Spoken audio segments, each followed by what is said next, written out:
Hello and welcome everybody out there in YouTube and D&D land. I hope you're all having a fantastic day today. Before we jump into the action, don't forget to like, comment, subscribe. All of those things help us out tremendously. If you're interested in supporting our community a little bit further, consider becoming a member here in our YouTube channel. Memberships start at just $2 a month and you gain access to some really cool emotes. Lastly, if you are interested in joining any of our campaigns, this is where things become a bit more long-winded. So, Tuesday Early has 2 open slots available. We are playing 5th edition D&D, and they are only level 7, where they are dealing with some cultists to a very evil and stupid god that they're trying to fuck up and destroy all of them. So yeah, it's pretty fun, fairly low level, really good in-your-face type of campaign. So go ahead and reach out to me if you're interested in that one. We also have an open slot available in the Saturday Early campaign. We have between 1 and 2 open slots available for that game, and we are starting a brand new game for them. This is going to be ran out of 5th edition, but we're using all of the playtest material for 1D&D, and when 1D&D rolls out, we are fully transitioning that campaign over. So, if you want your foot in the door for the next new expansion into Dungeons & Dragons, make sure that you reach out and let me know about that one as well. We also are going to have 2 open slots available starting next month, August, in our Sunday Early campaign. Same exact situation as the Saturday one. We're going to be getting in on the ground level and starting to move in and get ready for the full rollout in September. So, if you're interested in any of these, be sure to reach out and let me know. Or you can go through our Patreon and just join at one of the lower tiers to see what the community is really like, get in the Discord, learn about what we're doing, read up on all of our campaigns and shenaniganery, and, well, let me know if you are interested in any of this. Without further ado, Casimir, what happened last session? Or 2 sessions, technically, because one was downtime. Downtime was 2 weeks ago. So last session was mostly RP. Where it was the party started to notice a couple of strange occurrences happening between them. As they were all going about doing their different sort of tasks, Casimir was talking to Bulkhead about fixing up Thoughtfief's claw, Vindir and Urg being in the library, researching a couple of pieces, some to do with the religions or some to do with how to go about upgrading some of their tattoos.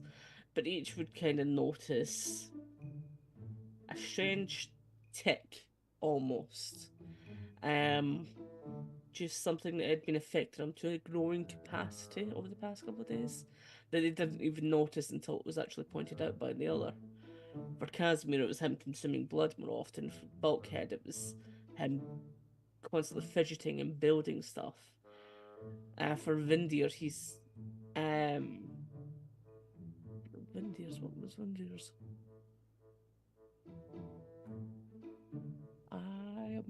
I am told. Oh, Vindir was reading a lot more. That's what his was. He's not exactly one for fond of it, but in his efforts to spread his religion, it seems that that was of very much importance to him. And for Urg, he seemed more forceful and more determined and more less laid back than he might have been. If he wanted to do something, he'd make it known and try to do it right then and there. No one really entirely understood why of it, at least just yet. It was small observations, but it seemed to be spreading. But in using some of their items from the Beyond, Urg managed to actually spot that there was something in the sky, silhouettes of humanoid figures that were close by. And when we all met up and we all kind of looked, tried their various ways of actually trying to figure out what it was, even being in contact with the ley lines so that Bulkhead could contact his daughter and convey some of it. We managed to find out that 3 entities are seemingly about to enter the universe. Or more specifically, 2 were about to enter the universe, and 1 just did. And the one that has was a law that they didn't yet know about, and they couldn't even see. At least the ley lines couldn't even see, but we could feel it. And even just looking at it would increase the presence of it, the strength of it. When Casimir did, he was nearly famished instantly. I am not entirely sure what to do with this information. We conveyed it to who we could, but we decided on going to Desmond. We had business for him. He's also one of the smartest people in this realm, so we figured he would be able to help us. Kind of conveying everything that we had seen. He was immediately worried, as they should be, although we tried to calm him down to an extent that we could, which wasn't very much, but we managed to discover that what we believe it to be is the law of hunger. Because everything seemed to revolve around some desire. And hunger is based on desire as well. Which is not good. And we're not entirely sure what's going to happen with that, but it's there now, and we don't know what the other 2 are. But some discussions were also had. We caught up in some other pieces, did some quick transactions, made some deals. Casimir gained one of the pieces that he needs for 22 to actually be able to help him in a future Ares fight, and all he had to do was promise Desmond the horns of Ares when he's dead.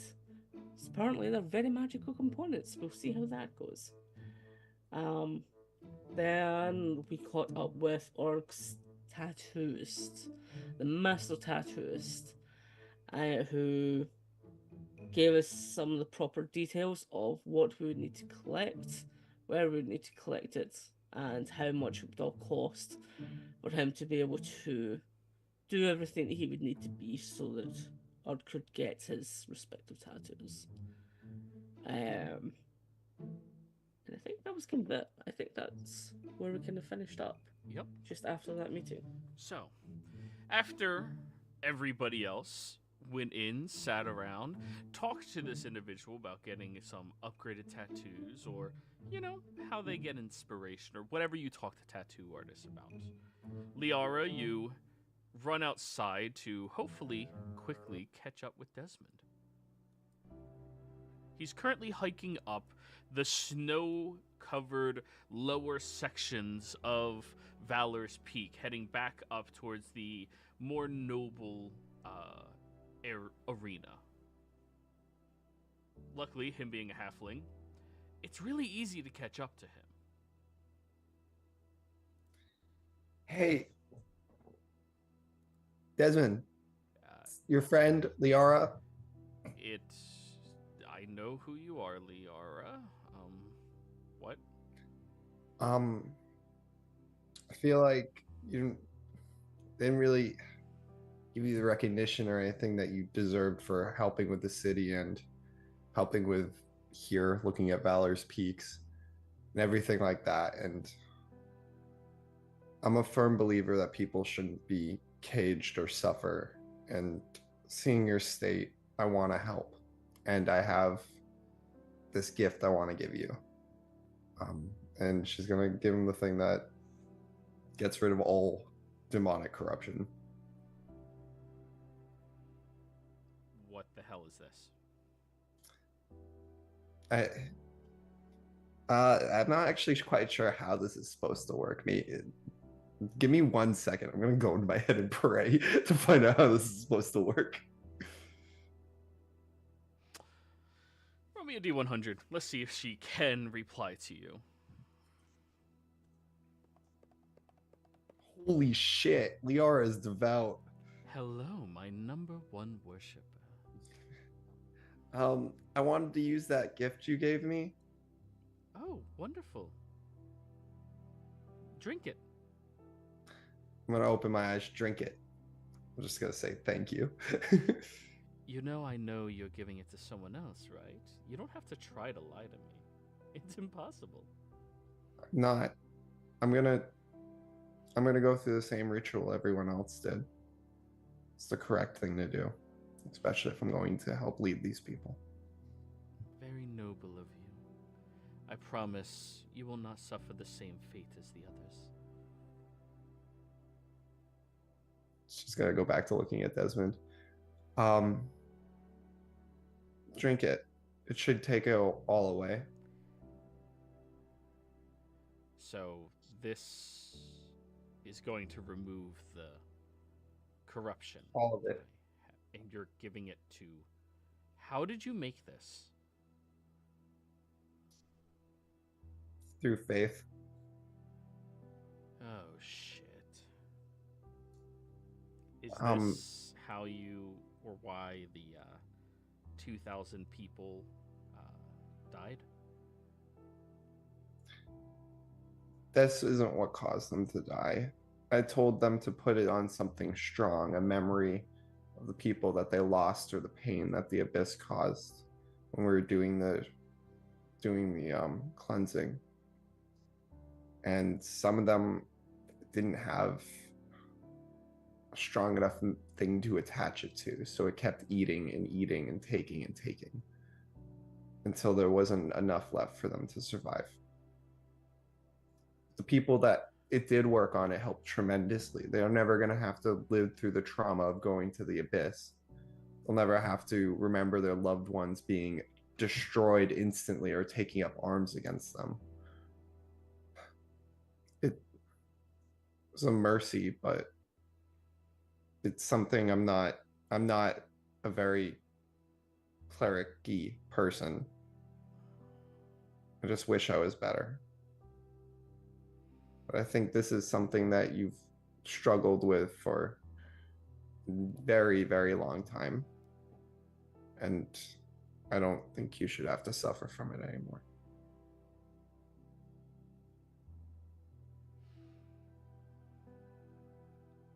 Thank you. I mean, your allies haven't. I'll help them get rid of it when the time's right. Okay. Wow. Shit. Yeah. Now I kind of feel bad. Take it from you and start drinking it. If you feel bad, I mean, I have to find a moonlight owl, and I've been having a real difficult time doing that. And you're a divination wizard, one of the best ones I know, up there with Carbon. And Don't you ever compare me to them. Sorry. Carbon? I phrased that wrong. Don't you dare compare them to me. Exactly. So it goes both ways. That go. Oh, you weren't here for the session last week. He wanted to know what it felt like, whatever that presence was that was making everybody act more assertive towards what they desired. So he stopped being as kind. Also, players, each of you get a viewer inspiration thanks to Mike. Make sure that when you use it, you say, I want to cash in the deal. Thank you. Make sure you write that down as well, or it won't count. Thank you. Thank you very much, dear. Thanks, Mike. So, as he's chugging it down, yeah, I mean, I'd be happy to help you with that. But I mean, like, you know how, like, you and your companions were kind of just dicks to me, right? While we were in the Abyss. No real idea of what was going on or anything. Like, zero appreciation for what I was doing and all that jazz. When we're in a moment of crisis, it really brings out the worst in people. And when we're not in moments like that, I feel like it brings out the best, like this. Right. Well, whatever is brought out in you during a crisis is who you are. You're always the best and worst versions of yourself. If you only see the worst version of yourself, Desmond, you're never going to be happy. Oh, no, actually, I view myself very highly. I'm great. I was more talking about how all of you decided to react in that given situation. I know what I am. I mean, I don't want to stop existing. That would be the worst thing to happen. I have so much more I can provide if I am allowed to live than if I died. So I'm going to keep living. Now, on to the part why I said I kind of feel bad now. After all of you were treating me so shittily, I was approached by a far traveler who was inquiring about you. They wanted to know a lot of details about you, what type of magic you utilize, locations you frequent, and typically I'm not much into, talking to authorities. But you guys kind of pissed me off enough that I felt it was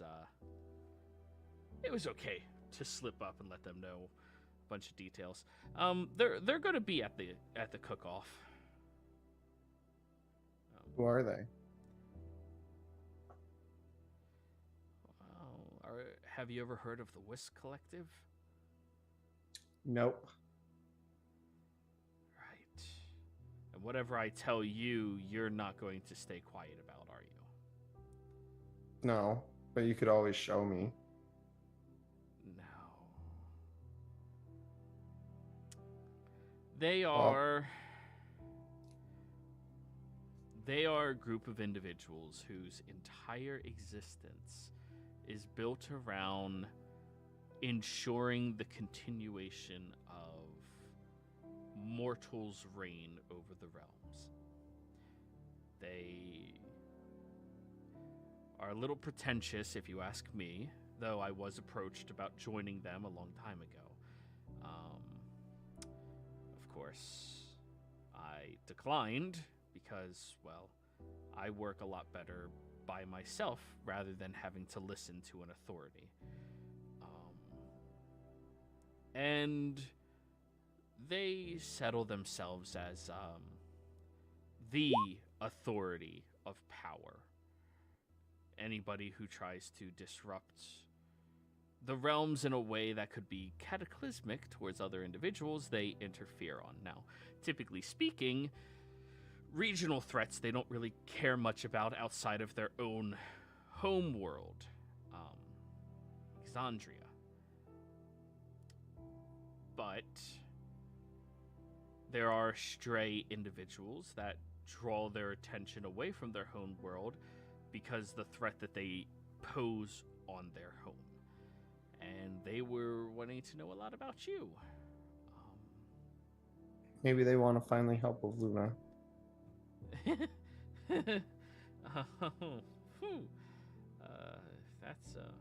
That's a statement. Doubtful, in all honesty. Oh, I guess I'll see them at the cook-off. Yeah, just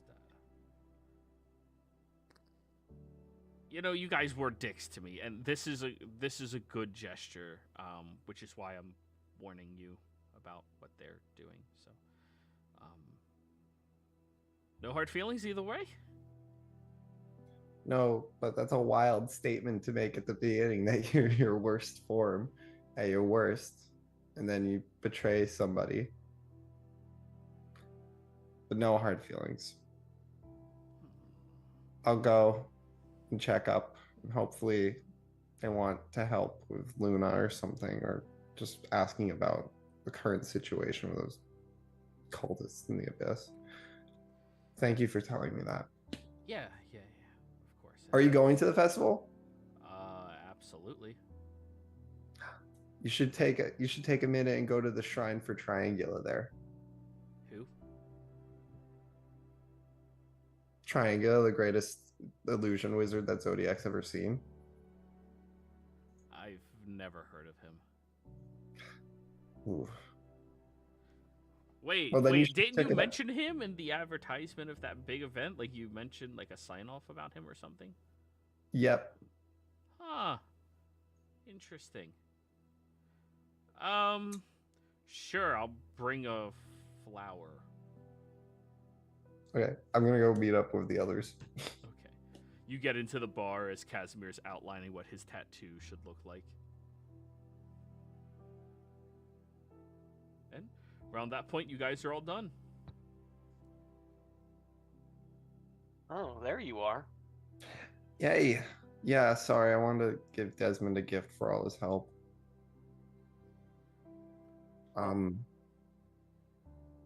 What'd you give him, like a electrum-plated duck or something? No, I took away all his corruption.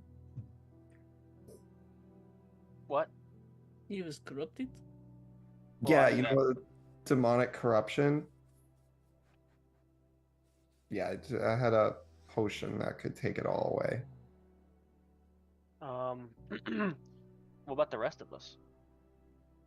We'd have to go to. Oh, well, Nettlevine knows about it. I'm surprised Nettlevine hasn't told any of you about it. But we'd have to go to a cathedral I found in No Man's Land and take it away that way. You'd have to connect it to something, though, that it's strong enough to be differentiated from everything else. You mean the Shard Cathedral that you got set up that I had to help you divinely with? Yeah, Yeah. I know. Yeah.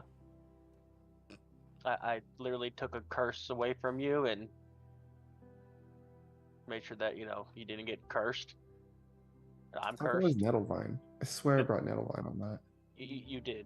Nettlevine went you know. with you to discover it, I believe. Yeah. But, gods like to talk too much. Yeah, I went with you to discover it.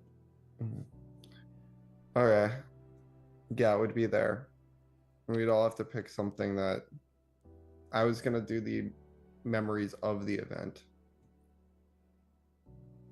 But I wasn't gonna do it until I one, got your permission, looks at Casimir, and two, felt like the time was right to do it. I'd rather all of us be there and do this at once than one of us do it and something might happen. I'm not corrupted. I don't think I need to do anything. Oh, Casimir's no, I the meant- one who never died. You asked me to ask you if I was ever gonna give something up again to, I did, Sure. yes.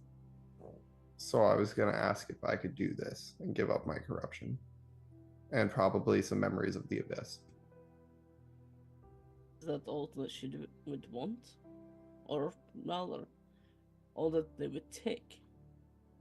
It has to be something strong enough that I'm not good at this yet, but it has to be something strong enough that you can differentiate from everything else. Like cutting hair is a good example. You can tell where hair is and you can cut it, but you might not cut it very well. You kind of like that. I just have to put it on something that so discernible that it would be hard to mess it up. Don't make it anything important. And tell me what it's going to be at the time. I don't Oh. like the idea of you giving it up. But if it's to cleanse you of that place, I can offer allowance for it at the time. I'm not doing it right now. I'm doing it when you tell me at the time what it's going to be. Yeah, we'll do it after the festival. Okay. Speaking of which, I think we should start heading there, guys. I think our business here is mostly took care of. So. Oh, I got the quill of destiny. That whole Yeah, thing. I I got need- that. Dang, that kind of cut my thing in half then. Turned out there was one in the library had one, but someone had already stole it, so I just Stole it from them. Well, I made a deal, but same thing. I have a really big dead chicken in my bag.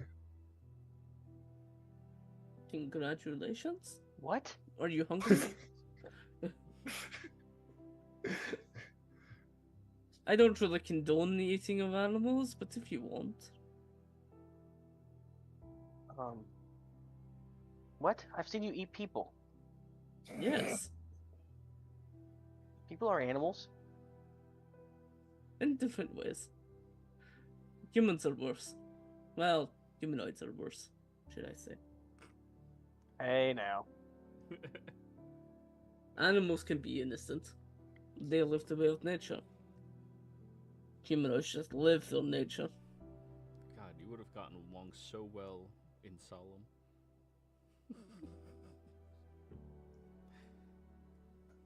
I don't know. I Still just want to time. win this cook-off.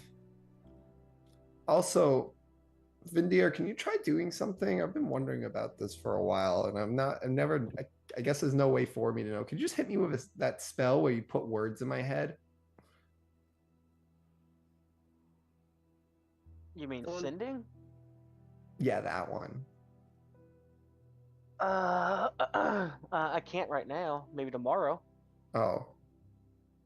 Never mind then. Desmond's been trying to hit her with sending for the last 2 weeks.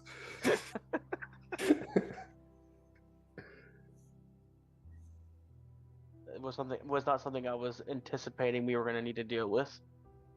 No, it's okay. I mean, it's just something that's on my mind. Joy. Casting a look over Liara and Nettlevine based on what they know. Isn't anything visible of them that seems different? He is looking for a physical show of their tick, so to speak. Okay, roll me an insight check.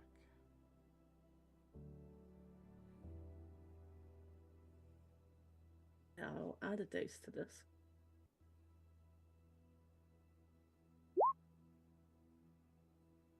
$19. Okay. Let me get that handout out. Abyssal corruption. Not that one. The one from Hunger. Oh, okay, yeah. Since we role played through the other ones last week, Liara, Nettlevine, you don't realize it about yourself unless somebody else points it out to you. But what is something that you are currently becoming much more aggressively passionate about, or solely focused on pursuing? That is something that your character recently has been edging towards.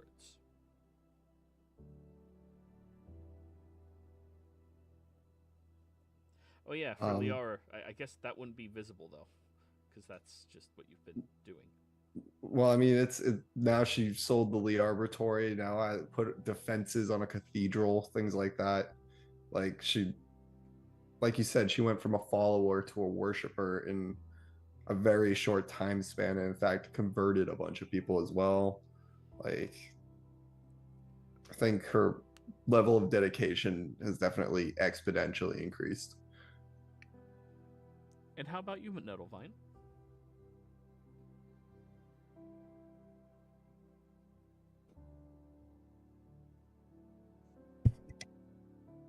They might be AFK still. They did type BRB. So, you can definitely tell that about Liara, as subtly as it would stand out.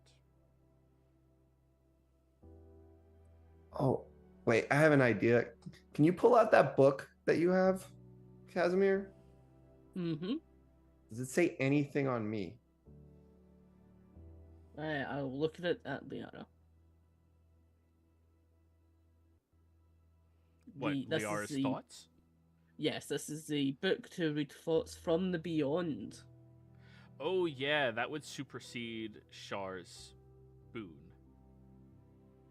So this is the only thing that can keep track of divining Liara's mind. I'm gonna start casting this spiritually, just to see the shits and giggles of what could happen. Telepathic bond. Okay. So you boop, boop, boop, boop, boop, boop, telepathically connect all of y'all. I don't know if that's good or bad. Well, nobody gets anything from you, Liara. Can she hear us? Yes. It's like a one-way phone. She's like the FBI. We gotta think of something, like count up in numbers. And 1, say them out loud as you're doing 2, 3, Nothing. 4, 5. It's showing up in the book, right? it. Yeah. Yes. That's Like- weird. It's just coming up in the book. Why is it? But I can't hear it. Did I go deaf? I can hear Why you are you guys. in my head? Nettlevine is aggressively rickrolling everybody. So, Nettlevine, did you hear what I said just a little bit ago? I got like the tail end of it. Okay. So, last session we roleplayed through it, but we're already past that, so we'll just let you decide what it is. There is something that you have recently, or just more aggressively, become more passionate about, either learning, pursuing, doing, things like that in your life. Something that you were always felt close to, but now is becoming much more predominant in your personality. You're not aware of it yourself, but what is that thing? I guess. Mm.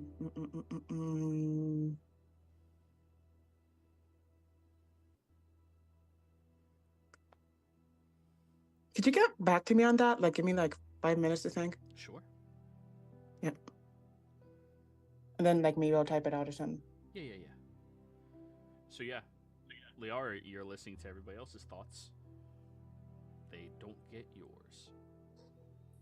This is kind of scary. Yeah, Nettlevine is just aggressively thinking Rick Astley right now.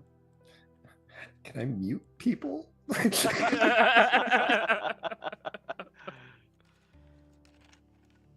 gonna. Nettlevine, can I try something? Does it involve corpses?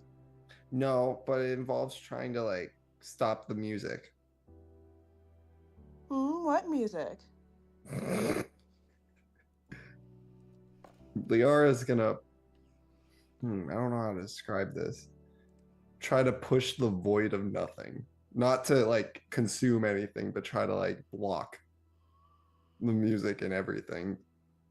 Wherever these thoughts from Nettlevine are coming from. Okay. I need you, Liara, to give me a charisma save.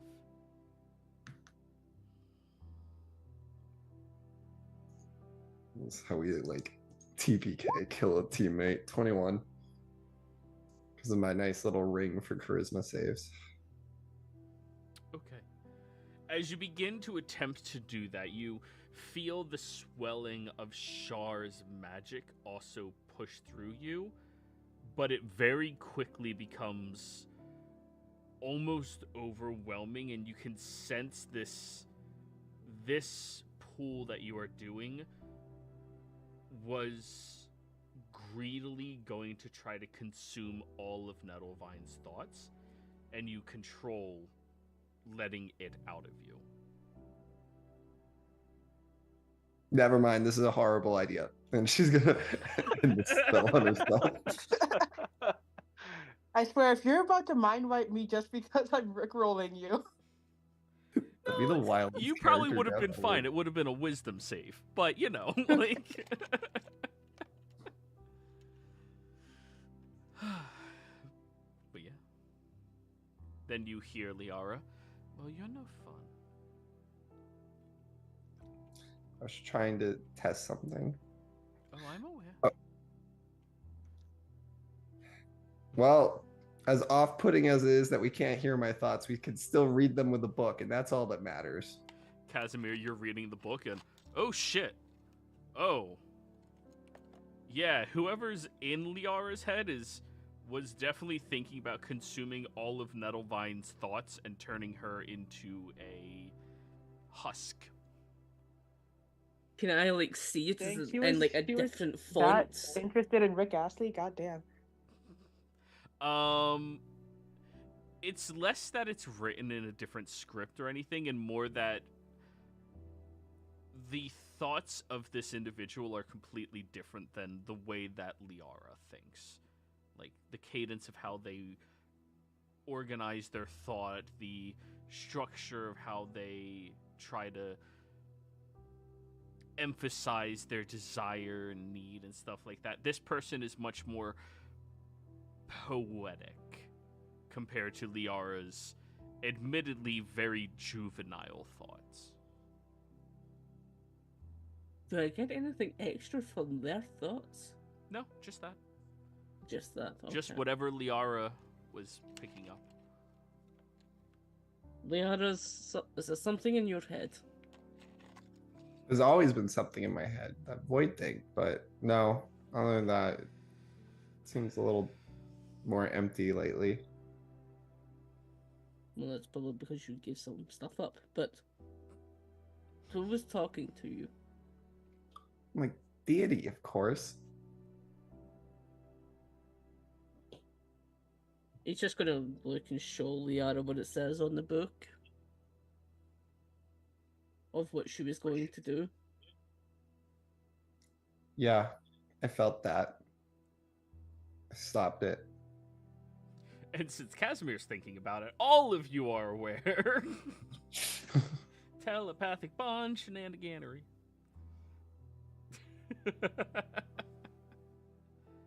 Great. Wait, so does Nettlevibe know that someone was trying to eat her mind, Yes. metaphorically?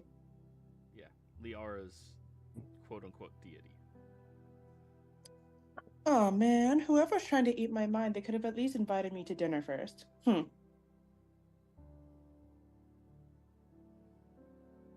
Why would you want dinner first? Nettlevibe just smiles and does not answer that. They stole her voice. But anyway, we should go.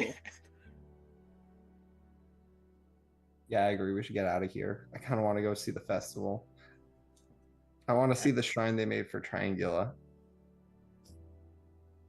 And Liara, no trying to eat people. If you get hungry, we'll pick up a stray so that you can eat them. But What? try not to eat the people that you care about. Like a cat? Like a vampire. Oh. It gets very easy to just try to want to try to nibble on them. But no. You say no. Okay. Well, I gotta cook today. Go No, to fine, your you should- friends. So the You should cook-off enter is the also cook-off. at the event.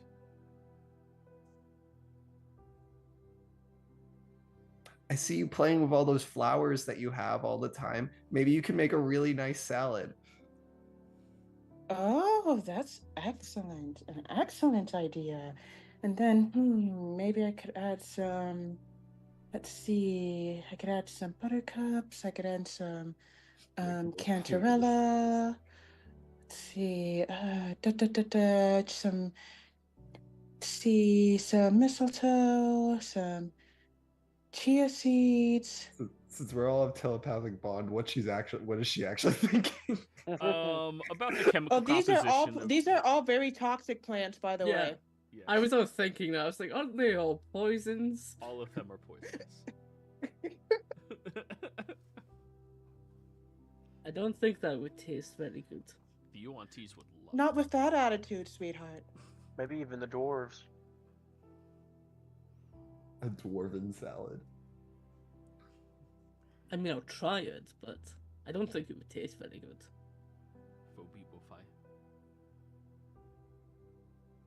So, Just needed a little bit of creativity. Oh, I forgot to mention Desmond, I guess, told a group called the Wisp Collective about us. Oh, the Collective. Hmm. Yeah, I don't really know. The apparently like protectors of the universe. So maybe they want to recruit us. I'd certainly be interested in that.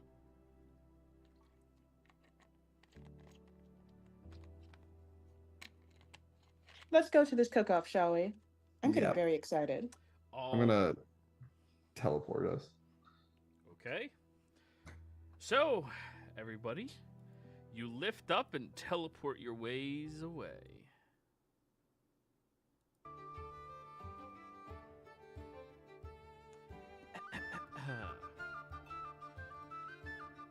You all appear within the coastal city of Morian, where the air is thick with humidity and the tang of salt from the nearby ocean. The city sits on a lush little section of the land, its streets winding through vibrant markets and serene seaside views. The sun glistens off the azure waters, and the rhythmic sound of waves crashing against the shore provides a soothing backdrop to the bustling activities. Everywhere you look, colorful decorations celebrate this festival, transforming Morian into a lively tapestry of celebration and competition. The streets of Morian are lined with charming homes and shops, their walls painted in bright hues of turquoise, coral, and seafoam green.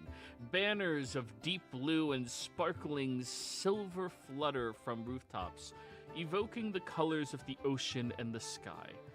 Vendors set up stalls along the cobblestone streets, their tables overflowing with fresh seafood, exotic fruits, and handmade crafts. The aroma of grilled fish and freshly baked bread fills the air, mingling with the scent of the sea. In the heart of the city lies this grand... Oh, sorry, skip that part. The cook-off area is a bustling hub of activity, with chefs from across the universe competing to showcase their culinary skills. Massive grills sizzle with fresh catches from the sea, and enormous pots bubble with rich stews and chowders. Chefs work feverishly, their faces glistening with sweat and concentration as they prepare dishes that are as visually stunning as they are delicious. The judges, a panel of renowned culinary experts, move from stall to stall, sampling dishes and making notes. The air is thick with the mingling aromas of spices, fresh herbs, and briny scent of the ocean, creating an intoxicating blend that makes your mouth water. Now, beyond all of that, you can see the sun begins to set, casting a golden glow across the city. The lights of the festival flicker with life. Lanterns made from colored glass cast a warm, inviting glow over the streets, and the sound of laughter and music fills the air. Fire performers and acrobats entertain the crowds, their acts of daring and skill drawing gasps and applause. The entire city is transformed into a dazzling spectacle, a celebration of strength, skill, and unity. And as you walk through the bustling town, you find it's transformed its vibrant hub of activity. Makeshift stalls line the square, each one unique and eye-catching, offering a glimpse into the world of the participants. The air is filled with the exciting chatter of fans and the enticing aromas of the exotic food. Here are a few of the stalls that you all see. Esmara's Elixirs. Okay. When you see that, you see the title underneath. Esmara Vakilis, the Alchemical Maestro. You look at the stall adorned with colorful bottles and vials, each filled with vibrant potions and elixirs. The air around her booth is tinged with the scents of herbs and spices, as Mara, a slender woman with flowing auburn hair and bright green eyes, greets the visitors with a warm smile, offering samples of her magical brews. Across from her is Bjorn's Forge. You see the Iron Guardian, a stall of strength and craftsmanship featuring intricately forged weapons and armor. The burly, bearded blacksmith hammers away at a small anvil, demonstrating his skills, his creations gleaming in the sunlight, drawing the admiration of passerbys as he flexes towards the crowd, and you can see swooning beginning to happen. Soraya's Sweets, the confectionery queen, Soraya El Mazri, one of the most devout worshippers to Ares. Her stall is candy-colored paradise, with trays of beautifully crafted sweets and pastries. The air is filled with the sweet scent of sugar and vanilla. This petite woman, halfling, with dark hair and a radiant smile, offers samples of her delectable treats to delighted children and adults alike. A little further away from them, you see Kai's Katanas, the blade dancer. Kai's stall showcases an impressive array of finely honed katanas and other blades. The sleek black and red decor reflects his precision and elegance. Kai, a tall and lean warrior with a serious demeanor, offers a series of fluid kata, demonstrating the grace and power of his weapons, with a room full of fangirls, all swooning behind him. Mara's Menagerie. Some of you may remember Mara Calder, who is one of the main business people of Maida. She's also known as the Beastmaster. Her stall is a lively exhibit of exotic animals and magical creatures. The sounds of chirping, growling, and cooing fill the air. Mara, a very tall woman with curly hair and piercing eyes, seems to be interacting with the creatures, showing off their unique abilities and inviting visitors to learn more about them on inside. These are just a few of the numerous different stalls of individuals showcasing their battle prowess, as well as their goods and services during the hustle and bustle of this town.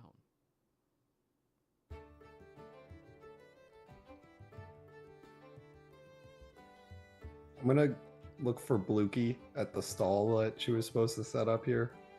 Okay, you see that there is a dry wood stall that has painted in red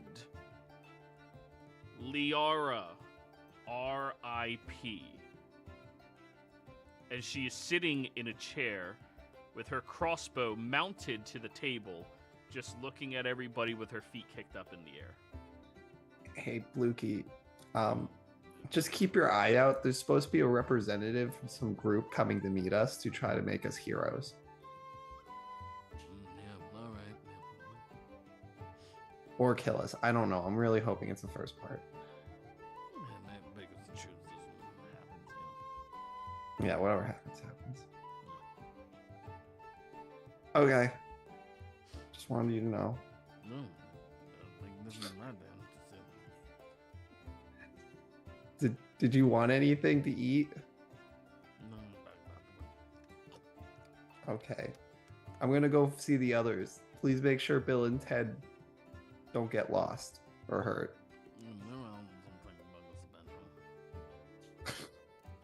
Yeah, Liara's gonna go.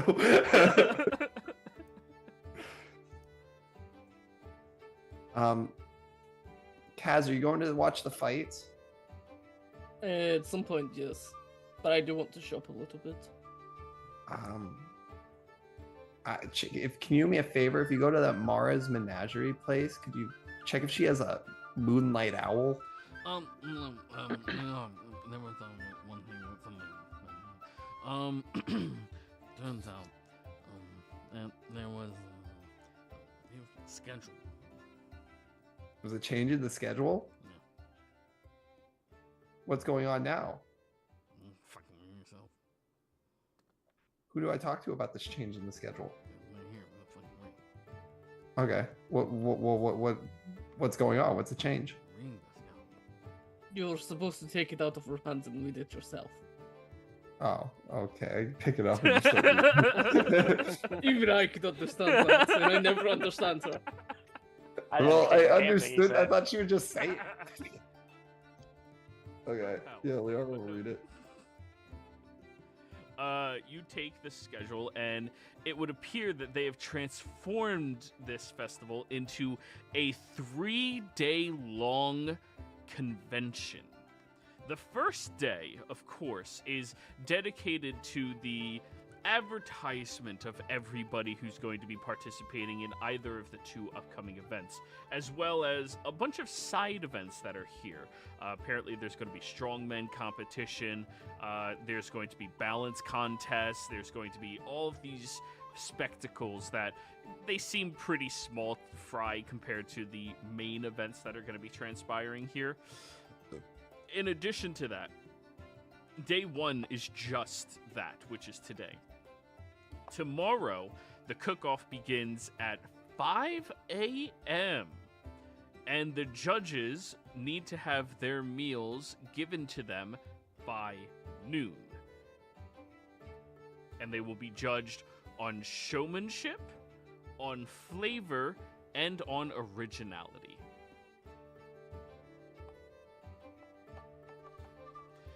And then after all of that happening on the second day, the third day is when everybody is going to be leaving Morian. Those that are going to be the, showmen of the actual gladiator-type fights are going to be apparently taking off on a fleet of airships to fly over towards the Colosseum, doing a little bit of a world tour to draw more advertisement towards the event, as everything will take place that afternoon. This looks like so much fun. It's a 3-day event, guys. Yes, we put in a lot of work for it. Okay, well, what shops do you guys want to go to? I kind of want to go to the Menagerie, and then I've got interest in the elixirs. yeah, I I'm do good to want to do. go there too. Blukey, you should come with. Oh, We'll me find out- free. We should find out if this person's like freelance.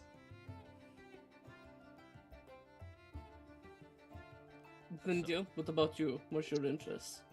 The elixir sounds nice. I would also like to find an herbalist. It's been a very long time since I've had. That's the same thing. Not always. Not always. For certain herbs that certain people just don't want to sell.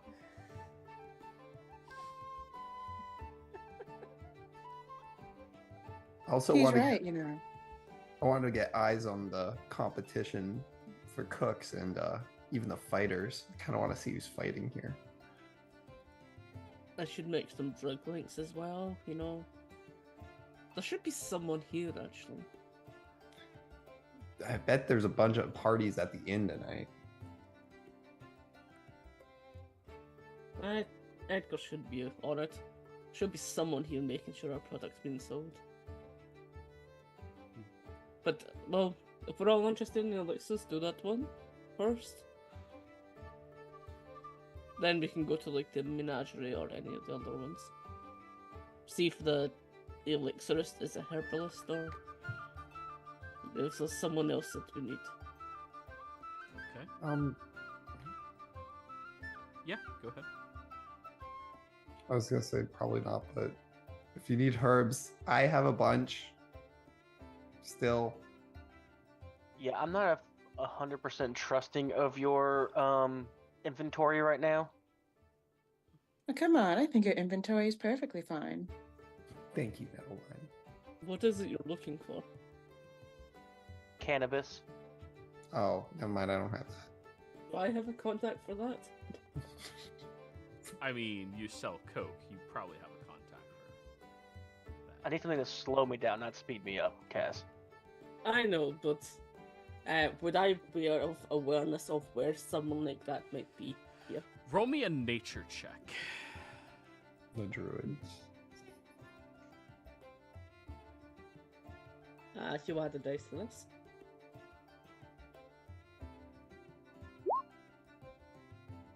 I rolled a natural one, so that's a 19. Yup. There's literally a fucking druid standing next to you. You're Yeah, aware I know. enough of druids that... Yes, but They I'm also can trying to help the create- local economy. Oh, okay. Aside from that, you notice a few of the dock guys, and there's a very pungent scent to them. You imagine that they would know where to obtain more of it. I don't think my people managed to get, into that area. It seems to take in spots, so you might have some good luck telling that. Yeah, I will head my way to the blue collar dock workers. Yep. You head over to one of them, this elven individual who just tips his hat over towards you. Vindir, how you doing?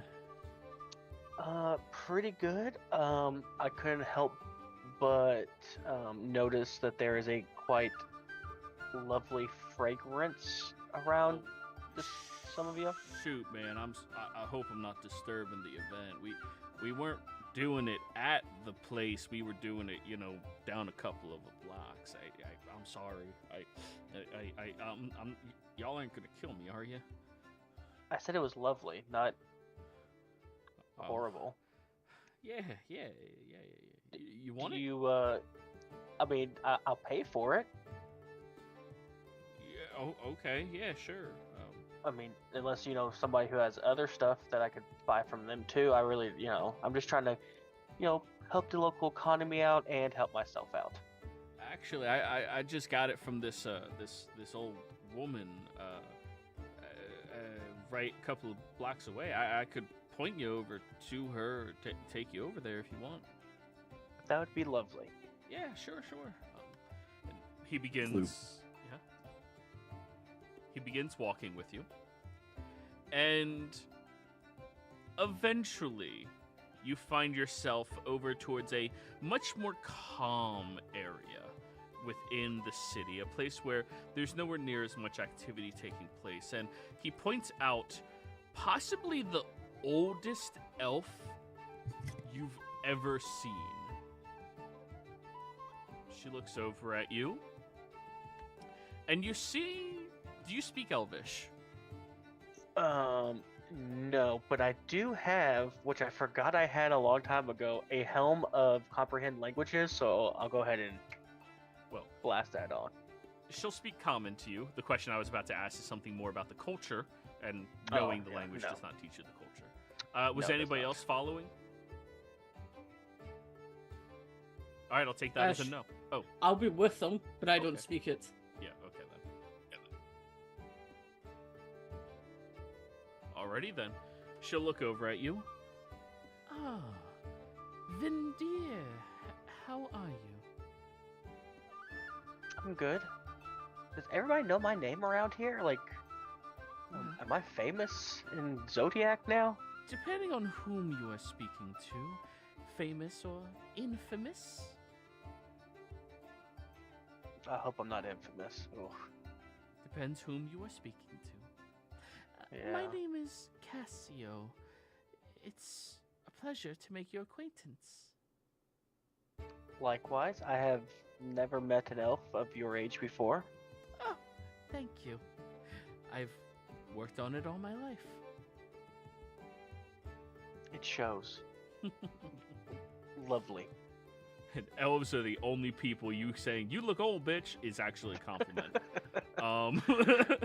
Thank you, I am. Some of the dock workers pointed me to your direction. They said that you have some supplies that I might be interested in. Yes, I do. How much would you desire?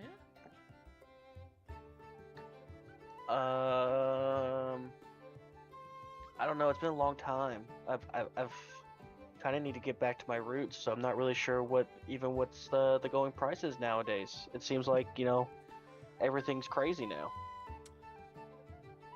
Well, 1J is going to set you back 5 copper pieces. Of course, I can sell you a pack of 10 of them for 2 silver.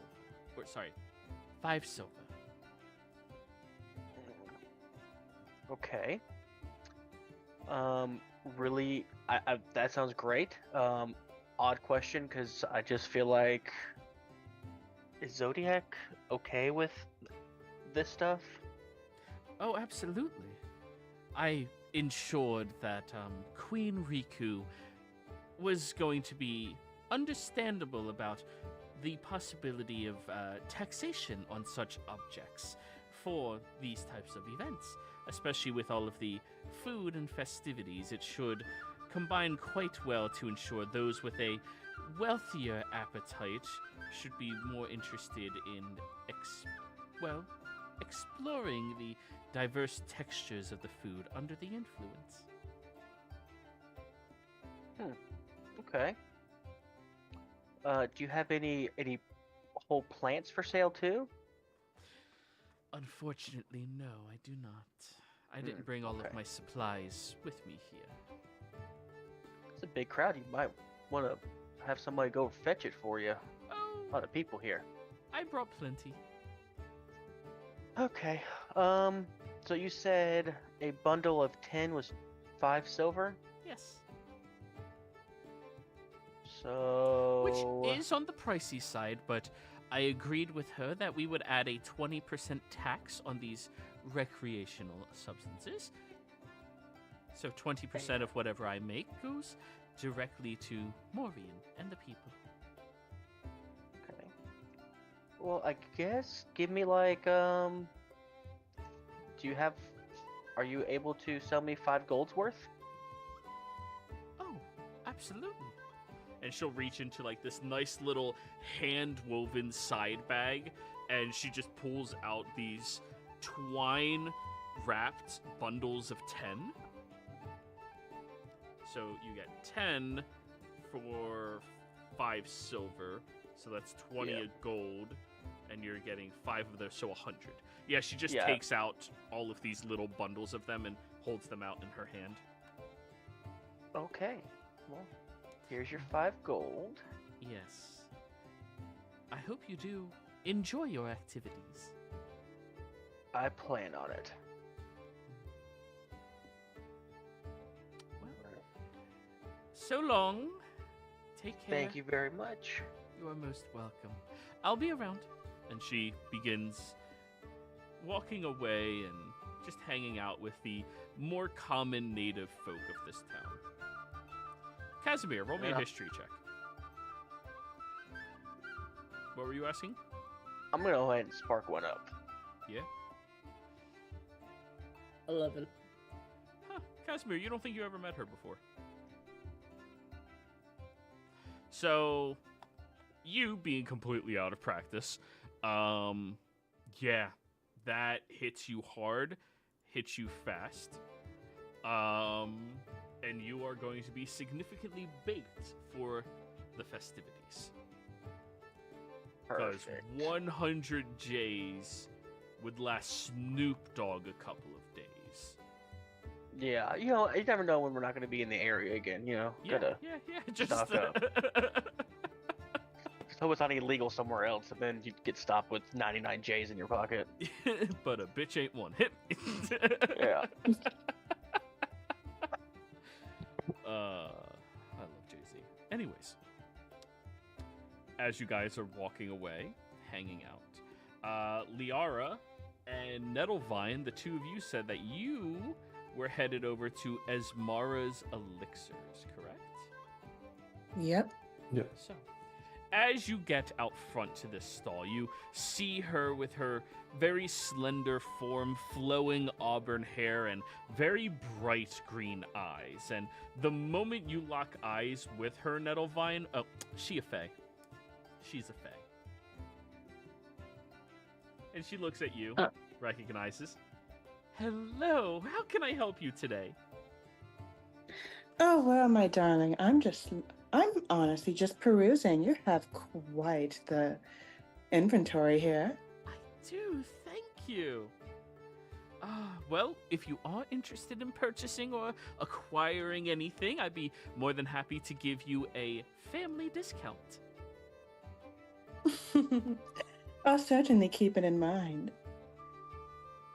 Any particular potions that you recommend? Oh, well, if you're looking for consumption for yourself, no. If you're looking to hand it to somebody else, I have quite a few interesting things. We have Esmara's Magnificent Elixir, which is something that helps, shall we say, men of a certain disposition to perform better under certain circumstances. And then she kind of whispers over to you. It lasts about 9 hours, so at the end of it, they die. Oh, that's hilarious. Yes. They certainly will go out on top. Oh, they go out with a bang. But if you're looking for something maybe for the competition, hand out to your allies, or not so much to them, our health potions are top of the line and accessible to anybody who might be interested in drinking them. They have a effect that grants you the health immediately, but it will deal it back to you again within 1 minute. Good for temporary emergency boosts. It's great when people don't see it coming. This party's going to be awesome. Oh, you're having a party, are you? Oh, this one. Oh, this one. Oh. And if you're looking for anything more legitimate, just talk. I'd be happy to brew something up for you. But, I got an invite here, so I figured take advantage of the ignorance. Oh, you are a dear. Oh, I'm gonna try. I want to see some of these, some of those special health potions that you have. How much are you offering? Oh, well, we have a phenomenal discount. 40 gold per potion. So did you say 40 or 4? You kind of broke up there. 40 gold per. Oh, okay.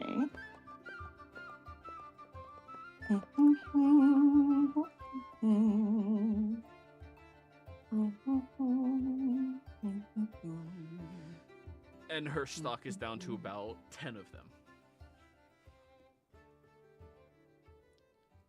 Now, out of character, when you drink this magical potion, you will receive the healing from it. However, it does have a cursed effect that if the curse is not ended within 1 minute, you will suffer twice as much damage as you healed, randomly rolled on a d10 number of rounds later. Of course, if you're immune to poison, you're immune to the effect.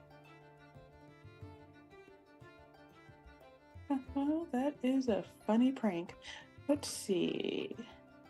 Drink the potion, turns your stomach into acid and just eat through it.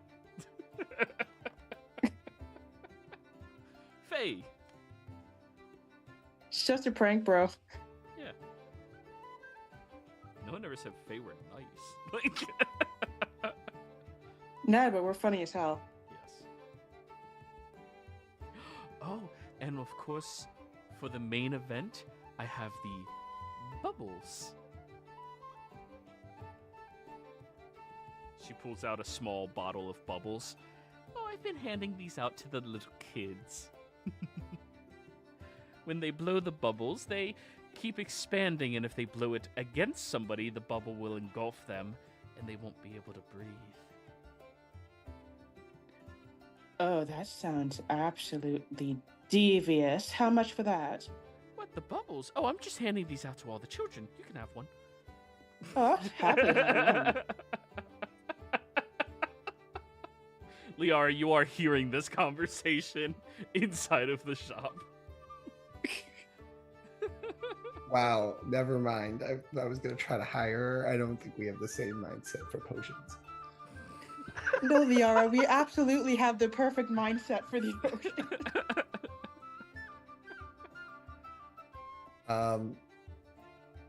By the way, I was adventuring with that one time, and I saw this pit of snakes, and if they were the cutest, most adorable snakes I've ever seen. But then she was like, "Oh, that's quite the pit of snakes there," and I'm like, "Hey, what if you just jumped in, bro?" And then she was like, "Bet." She was actually about to jump in. How hilarious was that? Oh, she must be so magnificently fun to keep around. Oh, she's an absolute sweetheart. I'm sure she's going Kinda to cause goofy. so much death and destruction. I've heard about her, of course. Legendary within our community. I mean, the amount that she has fucked up, us Fae would actually have to try for. She just stumbles into it. I know. Like it's actually insane. It's amazing. Crazy how things work. The whim of mortals. Hmm. Beautiful yet fragile, aren't they? Yes. How about you? Would you like some bubbles? Yes, actually. Land you with the bubble. All right, so the Liara is a mechanic. child. This is a consumable item that each bottle has 1d4 charges, so both of you roll a d4.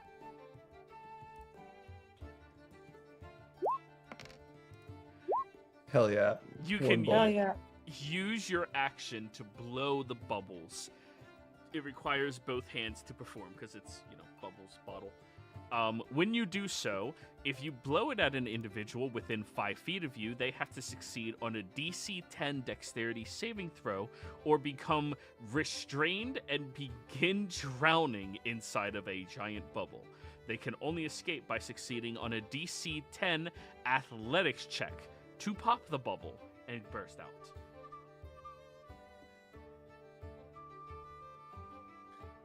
This might be fun. See, that's the spirit. I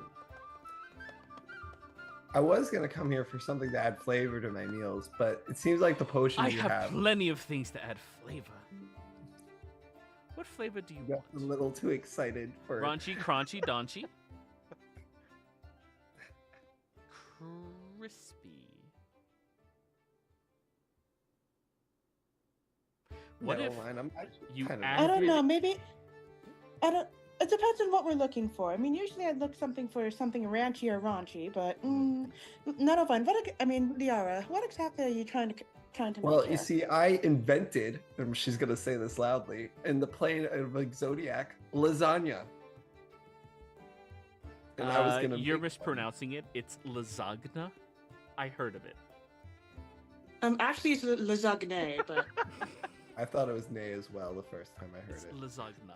it's lasagne. Anyways, I invented it, Oh, marvelous. and I was gonna make one today as a tester. And I needed sauce. That's why I came here. Oh, well, I have sauce. Oh, she wants to be goated with the sauce. We need goat sauce. Goat sauce. I don't think goat sauce would work well with this. If you like. She pulls Or- out 10 tomatoes, the stems of which are orange. Just cook with these, and I promise you, the judges will find it hard to not vote for you. Well, this is just for the preliminary test thing. Yeah, uh-huh. Can I use a poisoner's check? Yes, you can. You get disqualified from your own event because you poisoned the judges. That's such a Fae thing to happen. Yeah. What? Intelligence? What is nature? Nature is intelligence, correct? It's wisdom, I think, or And intelligence. then nature. Nature is wisdom. No, wait. intelligence. I'm looking at it right now. No, it's intelligence. Yeah. There Then you go. yes, intelligence. Survival is wisdom. Never mind. 32. 32. Ooh, nice. Those tomatoes are not native to any of the material realms. They are certainly Fae in origin. And because you know what she said, you kind of like squeeze them a little bit, and you notice that they have a slightly Icarus ooze that comes out. And you think about how she said they'll find it hard not to vote for you. This looks like they're petrifying tomatoes. These are awesome. I'm gonna keep these. You're going to buy them. How much? 100 gold a tomato. We're at a fair. I'll buy them. How much? We can barter, right? Oh. 60 gold for you. It's fine. Each. You take Electrum, right? It's worth the same as gold. Ew, no. You're like the 5th person to ask me that today. Why? Just like, actually, why?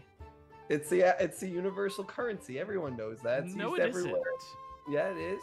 I would sooner take walnuts and cashews. Do you have walnuts or cashews?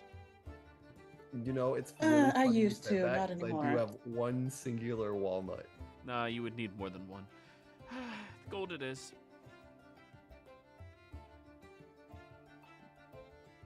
You want to go halvesies? I'll give you. They have 10, so I'll give you 300 gold. Sure. Okay. She only buys 5. So you both subtract 300 gold. She'll hand you the 10 tomatoes around this time. Vindir and Casimir catching back up to you. And we're going to go ahead and go on our break, everybody. We'll be right back.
back, everybody. Petromatoes, but no Lucky Charms. For shame. Oh no, there's somebody else here dealing with Lucky Charms. So, Did I hear of a leprechaun? I killed him. Vindir and Casimir join back up with Liara and Nettlevine. You guys see Liara's just handling a bushel of tomatoes. Don't eat these guys, even if you're starving. What, are they for some recipe of yours? No, they'll turn you to stone, but I thought it'd be funny if we throw them at our enemies. Interesting. You really wasted 300 gold to throw tomatoes at. Okay. Yeah, like the people in the gibbets, we like to do that here in Zodiac. If you commit a crime, we put you in a gibbet, and then they throw things at you. You know how much easier it will be if you hit them and they turn to stone and they can't move anymore? Now you can just keep throwing. And they say we're evil. Well, I mean, the evil one's the one in the gibbet. For shame! And she just walks to a different customer. Ready Yeah, to hit up she's one not- of the different stalls? Get everything you need here. I got everything I needed, but I wanted to hit that menagerie. I gotta find a moonlight owl, and that might be the place to buy one. Sure, we can stop by then. Okay. Vindir, while they're having this conversation, you look at one of the stalls called Drake's Drums. And this man is just beating away on some bongos. And his rhythm is epic. Well, I'm gonna go over and watch this drummer. I'm just gonna walk away, like not even, Yep. still not even caring. Like, whoops, my bad, guys. So, everyone else, you obviously notice Vindir walking away, but you have Morris Menagerie over there. Do I notice a sign or anything of people?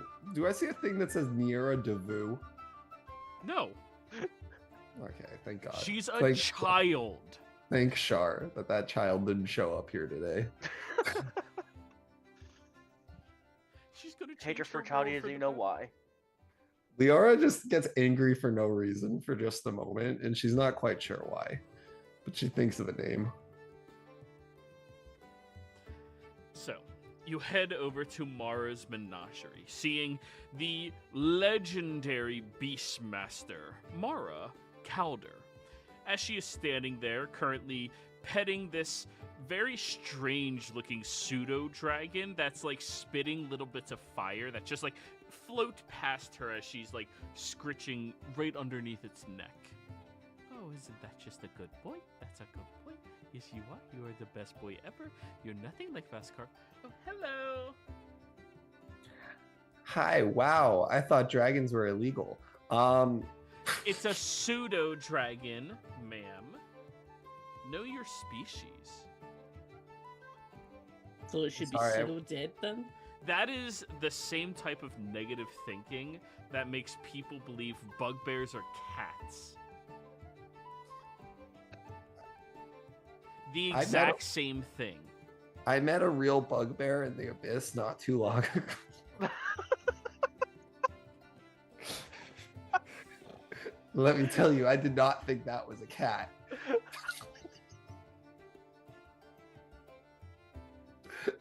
This hit me.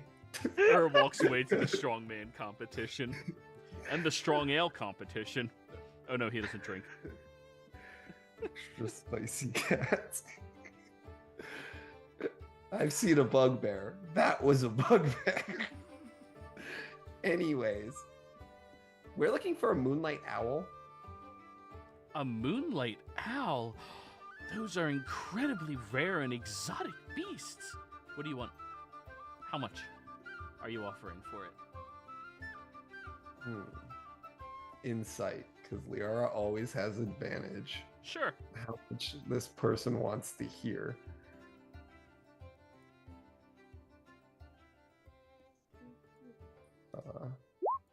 31. This is wild having these Char perks. You could tell she has a level of familiarity with moonlit owls. However, she seems to be trying to gauge how much it is worth to you, and she's curious about that. You guess, based off of her being the Beast Master, you'd be hard-pressed to get her to give you something that you want, with you being as famous as you are, for less than 1,000 gold. I'm willing to offer 1,500 gold for one. You see, if I had one on hand already, perhaps I would take that deal. But the Moonlit Owl, we're a little bit out of season for it, if you will. It's very unlikely that it is going to show itself anywhere other than over the mountain's edge, which means I'm going to have to go hunting for it. Now, I know you're good for it, so I'd be more than happy to go hunting for you. But I think that price is going to need to be a little bit higher for me to go to such a dangerous location and, well, put my life on the line to help you to domesticate such an animal. Oh. You were looking for it as a pet, right? No, I need I need to have one for feathers. Just it the could feathers? be old. Well, no, the whole thing alive, but it can be old. You're not using the owl as a ritual sacrifice, are you?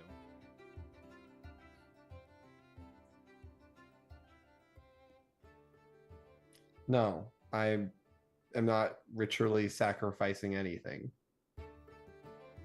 Is that the That's case? true. She's not ritually sacrificing anything. And it's not needed for a ritual sacrifice?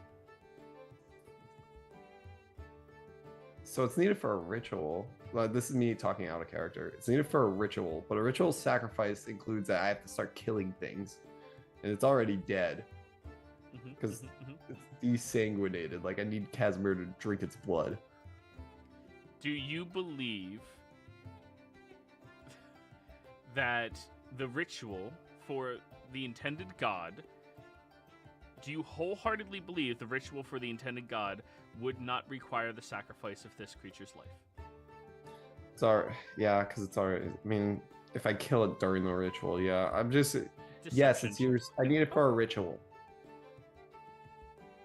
Ritual sacrifice is a little pointed on it because I mean it's probably already gonna be dead.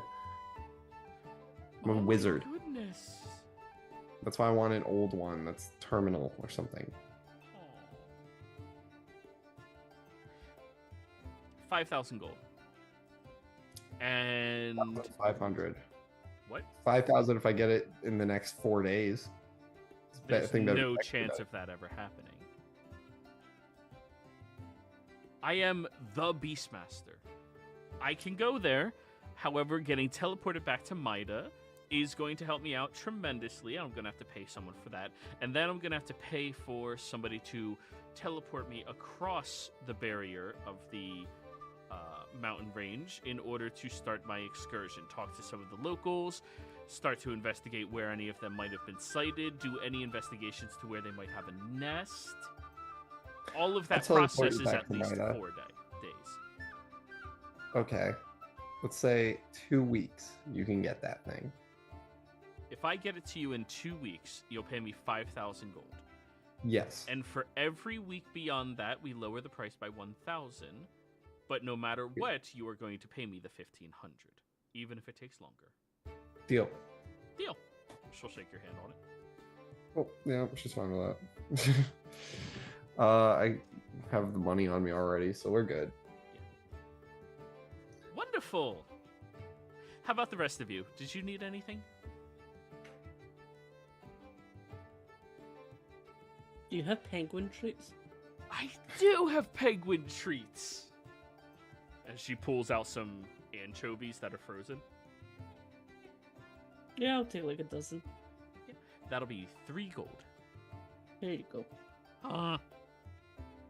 Pink gold like this. Here's one.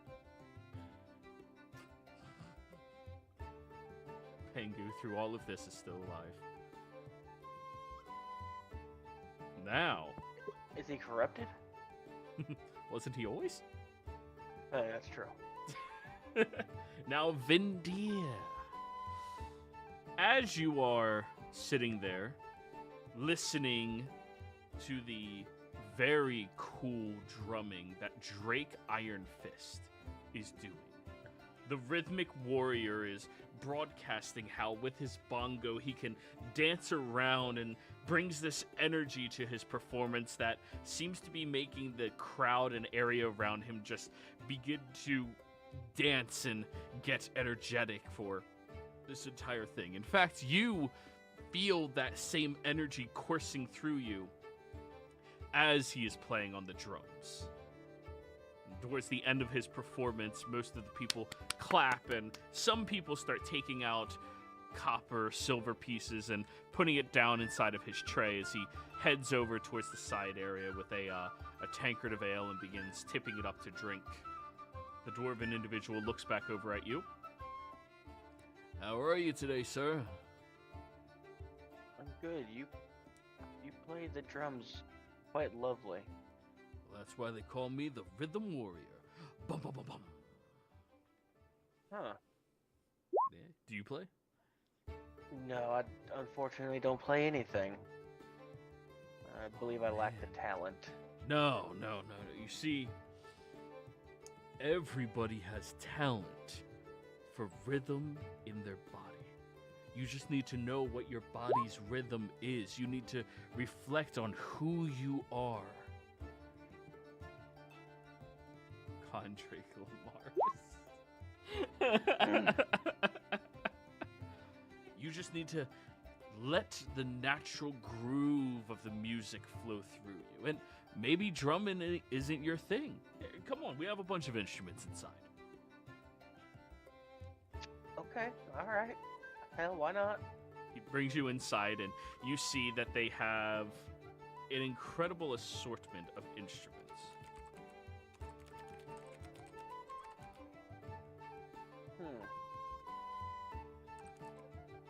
How many instruments do you have, Joey? I'll just roll a random ass die. 20. That's even easier. I'll type it out. Goodness. Okay, nat 1. You pick up the didgeridoo. Nice. That had to be the nat 1. Yeah. I thought it was going to be bagpipes. No, why would I have that on my list? He's a musician. The didgeridoo. A natural instrument that has been utilized by those that live off the fair lands for more than 8,000 years. It is a vibrating energy that allows the coursing of your lungs to create a vibrant expanse across it. This one is quite lovely. Here, try to blow into it. Okay. Performance check. 13. 13. Yeah, you start getting a little bit into it as you pick up the giant didgeridoo. I mean, it goes all the way to the ground, and you start doing the and it is so incredibly calming to you to just zone out and just keep doing that. And you being an air ganassi, you don't really run out of lung pressure to keep pushing through it. Nice. So everyone else, you hear from that same area Vindir walked away from, the didgeridoo just constantly blowing. And you look over and you see him just... Casimir, whatever's doing that, you need to kill it. You need to kill it now. Why? I've never heard a more annoying noise in my life. I'm not going to start killing in the middle of a festival. No, don't kill a person. The machine doing it. I don't know. Play it louder. I can't be the only one. Now, Erg isn't here, but he plays a bagpipe, so, I mean, he's gonna definitely be fine with the didgeridoo. The didgeridoo is a beautiful instrument. But It's a great instrument. okay, guys, I say we go to the betting area and get far away from that noise. I want to do the strongman stuff as well. At some point. What do do we I wanna You're there, bet? shouldn't it? Do I see them leaping? Vindir, you hear everything, dude. Like, what do you... Okay. We'll just say Oh, your hey, hive guys, mind hold it. connects to them. Yeah. Yeah, okay. Hey guys, wait up, hold on. I gotta show y'all something. He tries. Alright. We'll drag out the didgeridoo, and I'm gonna take a big puff of smoke and then just blow it through the didgeridoo.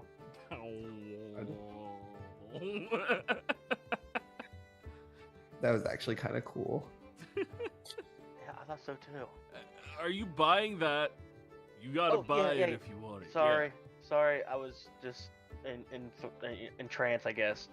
Yeah. How much do you want for Yeah. it? 25 gold and half of the proceeds go back to wildlife preservation for druids.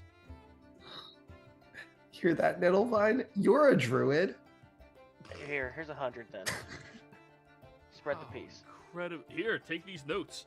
And he hands you over like a very rudimentary idea of how to play didgeridoo. Step 1 is lung capacity. Training yourself to be able to hold your breath longer and expel your breath with better control.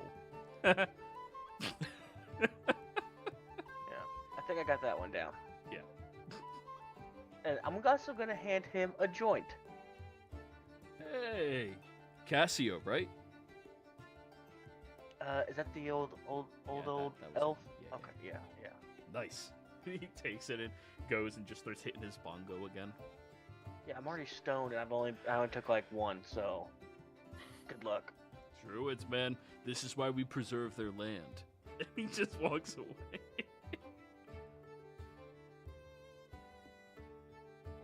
So you That's may nice. add a didgeridoo to your character sheet. It weighs 10 pounds. All right. And it is 5.5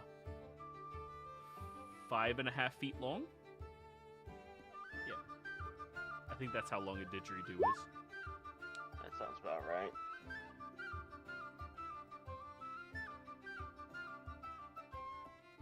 Nettlevine, would you like to roll a nature or herbalism check?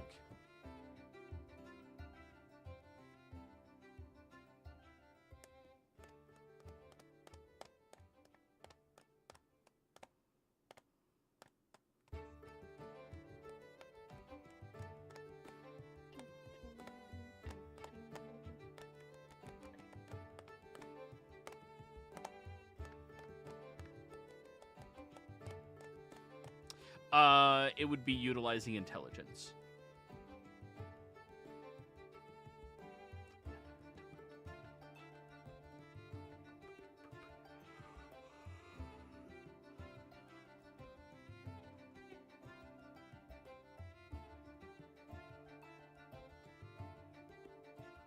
So how long would it take me to get proficient? Is it 10 weeks minus 2 from your intelligence, or minus whatever your intelligence modifier is? Correct. Alright. Nettlevine. It is very high quality, druid crafted weed. It's not raised, it's not grown, it's druid crafted. Very high quality, like the druid is powerful, but it is something they can literally take 6 seconds and make enough for like a joint.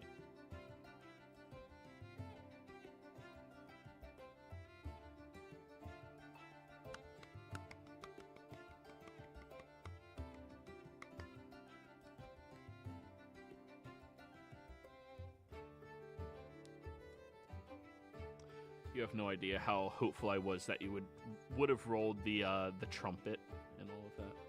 Just, that is not dollar store. That is good Zaza. I know. It was already kind of fucking me up, so I figured it must be decent. Now, as you guys are walking to the strongman area, Yeah, because we think the betting's probably gonna be there too.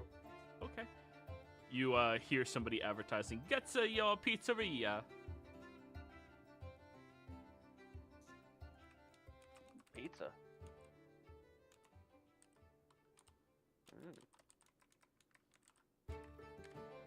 Get to your pizzeria. That must be one of my competition. What type of pizza you got there, buddy? Get Oh. CEO? Hello, it's a pleasure to meet you. We have the pepperoni, we have the peppers and onions, we have the onion peppers and pepperoni. We also have the anchovy for the natives around here. I don't recommend it. They seem to like it. I don't understand why. In addition to that, we have the sausage, the spicy sausage. We have the ricotta and spinach. We have the spinach and white sauce. All delicious ones. And we do not, under any circumstance, he points at a sign, serve pineapple pizza. It has a big crust What? through it. I guarantee I can make a pizza with pineapple and it'll be the best pizza you ever eat. If you do that, I will slap your mother. You should do that. You should definitely make that for the competition. Are you competing, Getsuyo? Yeah. Oh, of course I am. Would you like to I try was. some of the pizza? I was gonna make a lasagna. I'm gonna make the best damn pineapple pizza this place has ever seen. That's not very good. I really You'll want to see see. you slap his mom. And what about the barbecue chicken and bacon? I don't know. I'm kind of feeling like pineapple pizza now. May I please help you make the better decision? And he reaches underneath the counter and he pulls out this amazing, wide, thin, crunchy crust pizza. It has bacon and ham and sausage and pepperonis. It has all of the meats. Well, I'll give it a shot, but pineapple pizza does sound really good right now. Call this pizza the gay pizza. All of the meat. All right. Do you want the whole thing or one slice? Well, if you just give me the whole thing. All right. That is going to be 5 silver pieces. Okay. Here's a gold. Here's a tip, and maybe you should branch out to some pineapple and ham. Won't be the end of the world. No. I'm gonna come back here when I'm done with the pizza. I have to go bet, and then I'm gonna pick up the ingredients. I'm sorry, guys. I'll be back. Very well. Take care. You guys. You immediately start chomping into the pizza, Vindir, and holy fuck, that is quite possibly the best thing you've ever put in your mouth. I mean, did you experience lasagna? No, there was not around yet. Yeah, That was by- Gabriel. This is by far the best tasting thing you have ever experienced. Or you might have some competition. This is really good. Until you taste my pineapple pizza. I'm going to, because you put it in my mind and I can't get rid of it now. It's No, this dressing. needs ranch dressing. Let's do We it. do We'll put it on serve the fire. ranch dressing with some chicken and bacon. And if you've never had a ranch chicken and bacon pizza, fucking phenomenal. It sounds weird, but it is so good. Oh, it is. Yeah. I mean, I live in Western Kentucky, which is basically, the Midwest. So yeah, ranch and chicken and bacon. Oh. That's just. Don't insult yourselves. Kentucky is a real place. The Midwest is not. Kentucky made fried chicken. Yeah, they also made Mark Twain say that the world was going to end. He wouldn't be in Kentucky because everything takes 10 years to happen here. But fried chicken. Yeah, Just saying. and horse racing. Horse racing? Alright, yeah, that's a downgrade. That's... You leave to grab pineapple, jalapenos, and chicken for her pizza. That sounds horrendous.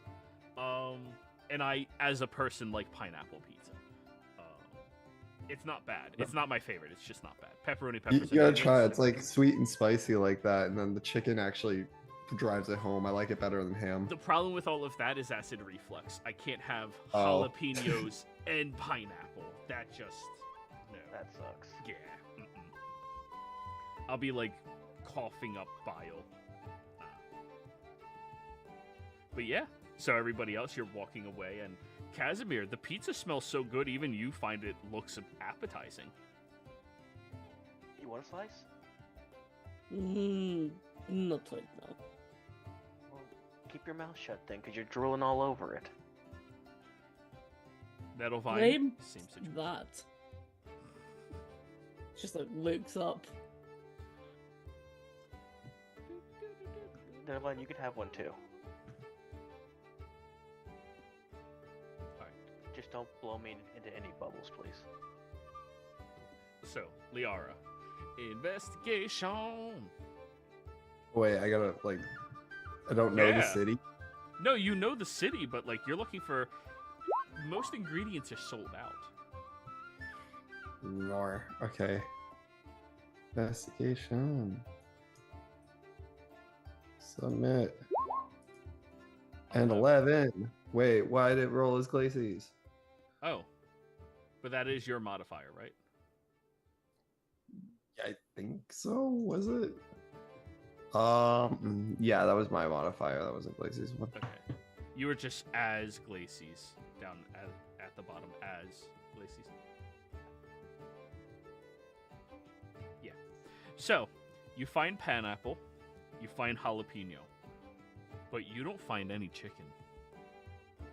There are no chickens in this town other than your chicken. Can't give away the secret ingredient. Okay, didn't want to have to use a 9th level spell, but I'm gonna true polymorph Oh, we one of tried my to do. We tried coins to. into a chicken. Hold on a second. You don't need to do all that. No one wants to eat a coppery chicken. That just sounds gross. Well, the two creatures have to be the same challenge rating, right? No, it's true polymorph. Oh. Impossible. I can't believe it's not chicken. Oh boy. Did this chicken need to be really good or just any old chicken? It could be any old chicken. I mean, I'm gonna make it good no matter what. Okay, well then I can just cast, create food. Okay, but I mean, it's Yeah. alive. I gotta cook it. Well, this one will be already cooked, already dead. It's food, not raw. What's going on with Yara's character sheet? Work. I mean, if it was raw, that'd make my life easier. I mean, I don't know if it's raw. I'm not honestly sure.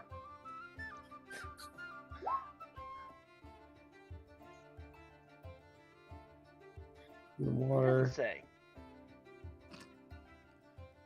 Can I, muster some raw energy into this divine spell?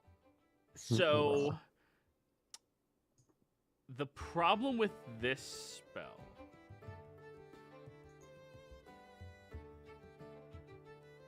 the food is bland but nourishing. That is the mechanic.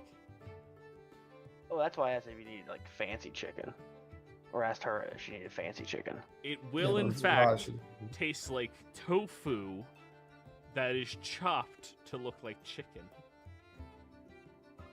Oh no, guys, it's all right. I can just do polymorph anything. I'm just trying to help your chicken out. It's okay. I appreciate it. I'm gonna pull out. It has to be the same challenge rating. What's the challenge rating of a chicken? True polymorph does that have to be the same challenge I rating? don't think so. All Let me right. see. I think it's like you can turn objects into creatures. So like I don't think an object has a challenge rating. Roll the spell in chat. It makes my life a lot easier.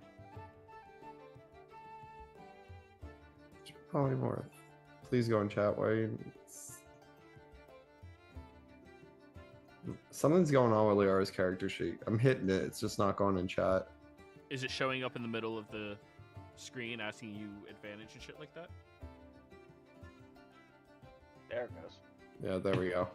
Just took a minute. Non-creature, non-magical object. Yep. It has to be a creature that you transform into a non-magical object. So a coin is not a creature. So you would have to find a creature to turn into chicken.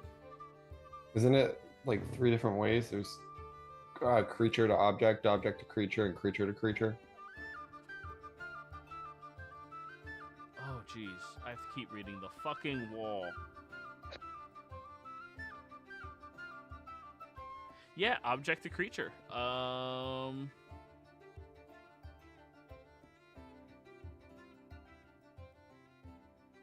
Challenge rating still exists.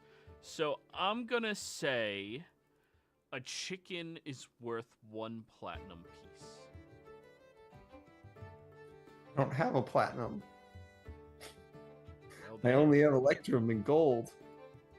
Well, damn. If only there was a Kaz- solution to this problem. Actually, you do have platinum from the fight we had, or not the fight, but the bounty we cashed in on. Oh yeah. I would, I'm just I gonna would, turn one of I would those. assume they would pay us in some of it in platinum because I put some of it as platinum.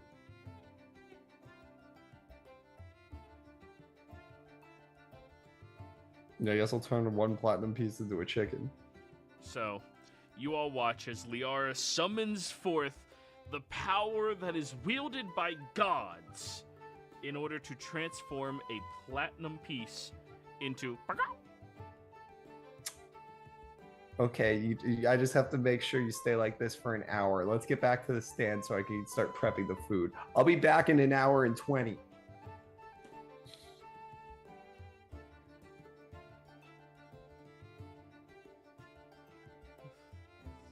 Yeah, dude. Let me Do keep they have the- reading. I'm reading. Oh.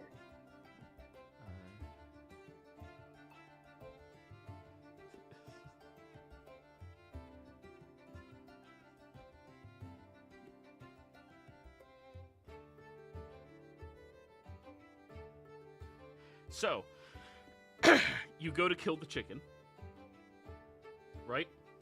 I'd have to wait an hour, wouldn't I? Oh yeah, to keep it permanent. Damn it! I was hoping you didn't see through that.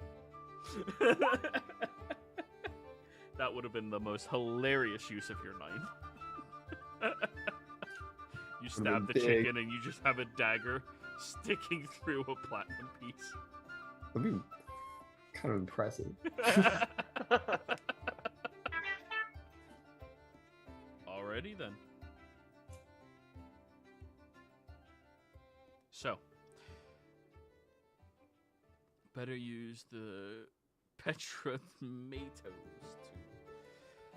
I mean, you certainly can. But anyways, you go, Casimir. You head over to the strongman competition where has already made his rounds through many of their different contests. They have the Iron Grip. They have the Titan's pillars that need to be held up by an individual. They have arm wrestling. They have moon shooting, which is where you take a giant hammer, smash it into a bar, and send an object as high into the air, hopefully to the moon as you can, and whoever gets the highest is the winner of the event. And the winner of each of the events wins a t-shirt. Yay! Moon. The Moon one. Or throwing stuff. He has expertise in that. You have Throwing expertise stuff in... at throwing stuff at planets? I'll give you advantage. I'll give you advantage. You ain't wrong there. Yeah, I'll give you advantage. That works. That's yeah. Okay. So, you end up walking up to the host of the event. This very scraggly old man who he has T-shirts out, and you see for every 10-foot interval you send the weight into the air, you get a different T-shirt that is comically infused. Now, hold up there, Casimir. How are you doing today? Doing okay. Strange that you know my name, but I'm sure I'll get used to it. You're famous. Like, everybody That's knows fine. you. Like, please don't kill me. No, don't worry, I'm not going to. But how does this go? I'm interested. Oh, well, you see, you pick which hammer you want to use. We have 4 different options for hammers, from lightest to heaviest, and you have to pose yourself, standing with 1 foot in front of the other, 2 hands on the hammer, and you have to strike down on that little rod right there as hard as you can to send the weight as high as you can. Gotcha. Okay. Let me take the 3rd one. All right, that's the 15-pounder. Good luck with that one. Or no, that'd be ridiculous. 9-pounder. Yeah, you'll take that. Pick it up. Right, so you said just aim for this small little thing? And I shouldn't break it. I mean, if you break it, all the better. We got a shirt for it if you break it. Okay. He'll take a swing. Let's see how this So, goes. the Take first thing swing. you have to do is you have to Yeah. roll me a perception check.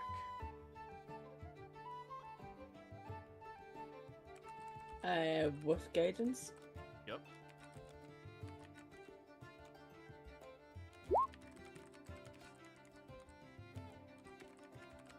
$20. You sit there, and you find out the perfect position to place your foot to make sure you maximize the momentum of the actual mallet.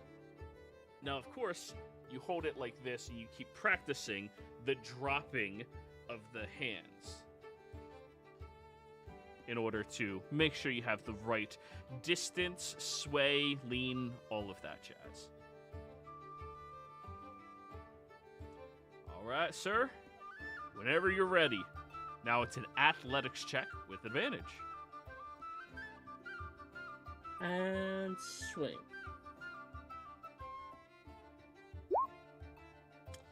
As the mallet crashes down on top of the lift, you can tell the lift is far heavier than you were anticipating, and the weight is also far heavier. However, you do hit it with enough gusto and, well, strength behind it and, well, downwards momentum that it ends up ringing the top bell all the way at the top. Congratulations, sir! You just Not good enough. You earned yourself this shirt. He hands you a shirt that says, "I put the strong in strong man." Thank you. Hey, not wear that good with enough. pride. Yeah, can I switch up the hammer? Let me get the heavier one. Yeah, go for it.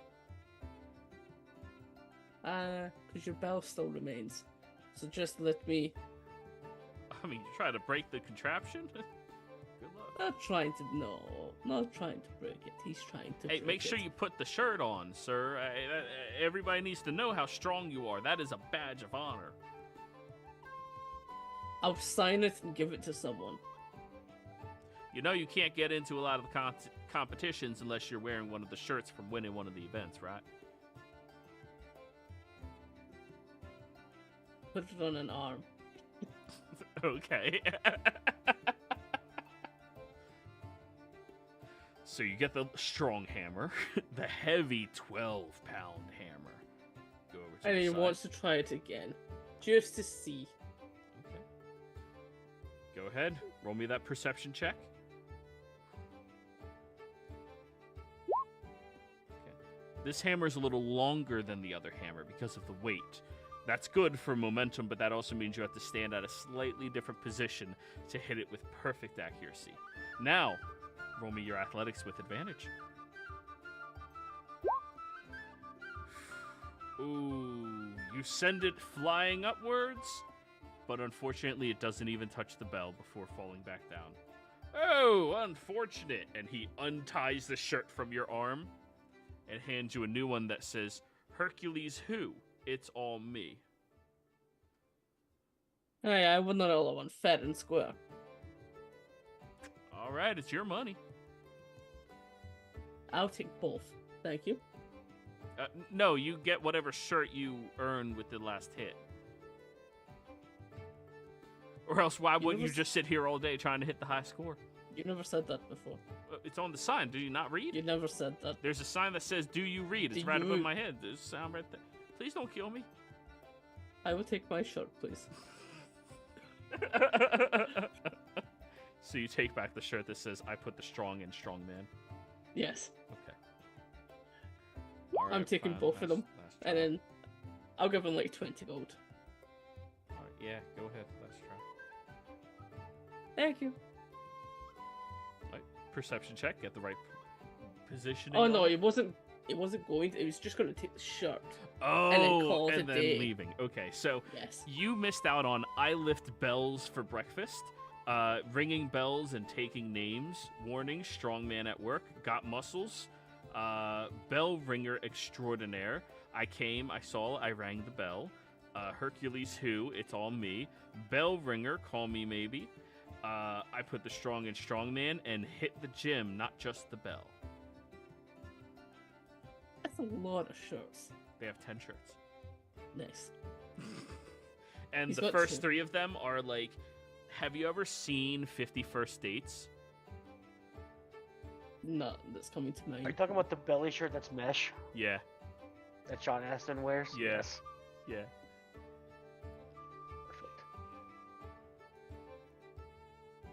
Perfect. He's taking them off like immediately. He's not actually putting them on. This would just be terrible for his image. Yeah, sure. So looking around at the strongman contest, Nettlevine, Vindir, are either of you interested in any of these? What were you said there is To the Moon, which Kaz just did. What was the other ones? There's the Hercules grip, which is 2 giant pillars. You're holding on to the grips to see how long you can hold on to them before you inevitably have to drop both of them.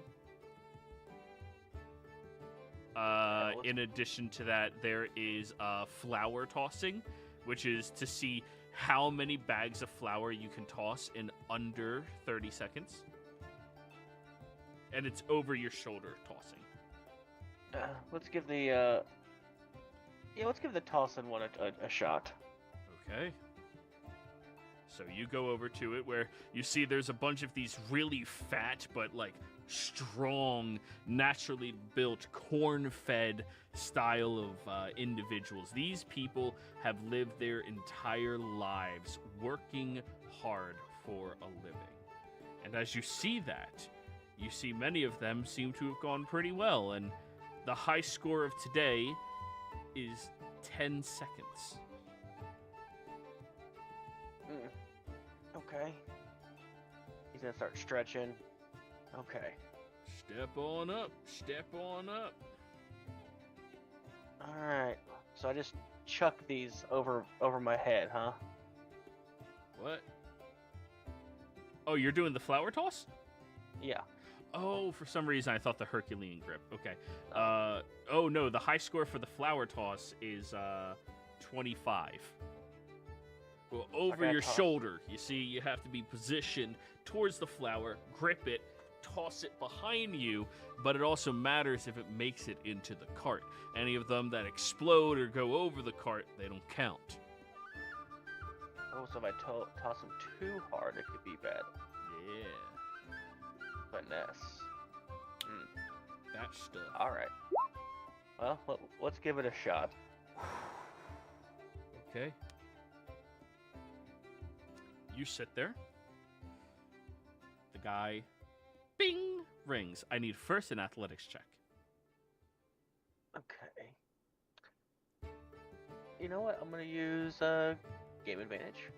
Might as well. 28. That's good. And now I need a sleight of hand check. This is checking your control as you're tossing them. Okay. That's not gonna be good. So I'm gonna go ahead and use my written recap advantage. Getting late in the game anyways. Alright. This one I am gonna guidance. 20. Good. All right. You end up tossing 14 bags over your shoulder, and 13 of them land inside without exploding. One of them, of course, did go over the side and kind of exploded, but you know what? For 30 seconds, that's pretty damn good. You did have to slow your pacing down because, well, naturally, you're trying not to explode them.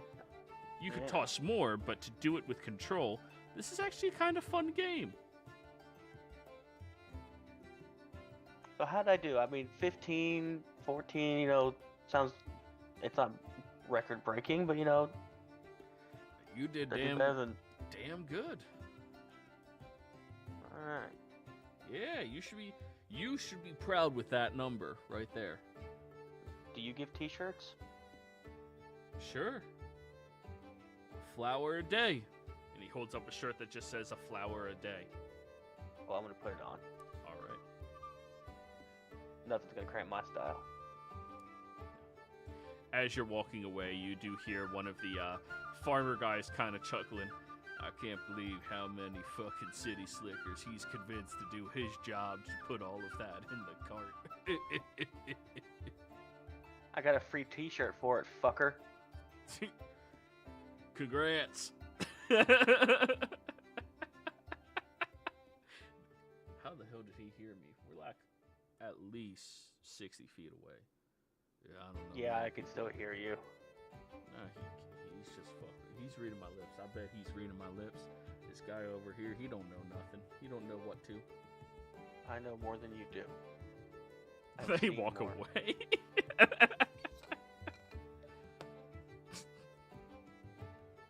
I like my t-shirt. You declare very proudly as Casimir walks over hiding his. Oh, don't hide them. Liara, Netvine, here you go. Liara's not here. Liara left to go cook a pizza. Where the hell is Liara? Pizza.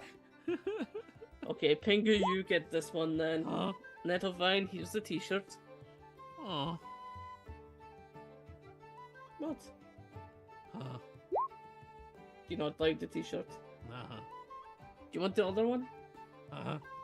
Okay, we'll switch on. Uh-uh. Netvine, sorry. Uh-huh. You need... What? He swipes to think- take both of them. Yeah, kind of a greedy penguin over there. Huh. You're not getting a treat. Huh. Only if you give her one.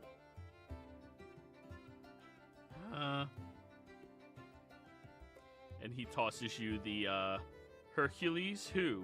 It's all me. And he keeps the I put the strong in strong man. Guys will help him get it on. And then offer Little him one of like, the frozen spinning. sardines. Yeah. Tying it off in the back, and you just see his little tail. Just- See? You're very strong. Very proud. Uh-huh. He looks over at the Hercules grip. Do you want to do it?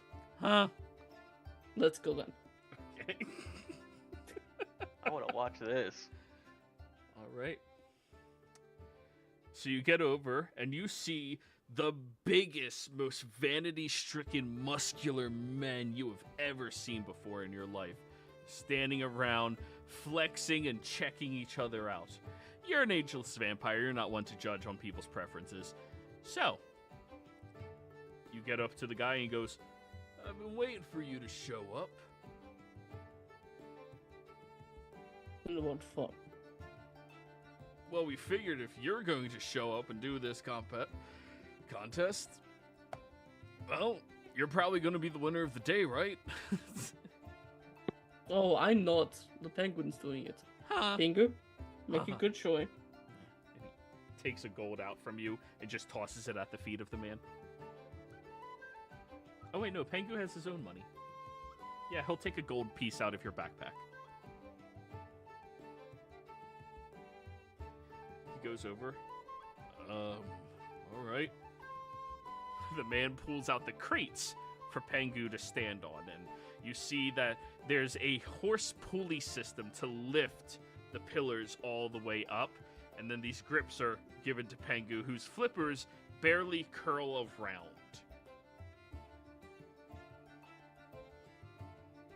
Are you sure you've got this? Huh. Okay. He's going to be on standby, so the second anything goes wrong, he's stopping it.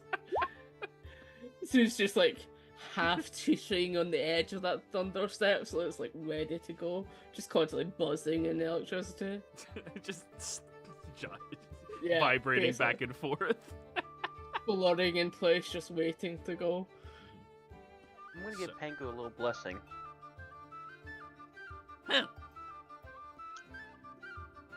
And the guidance. All right, Pengu has a -3 strength. So go ahead and roll me a d20 with -3 plus the guidance.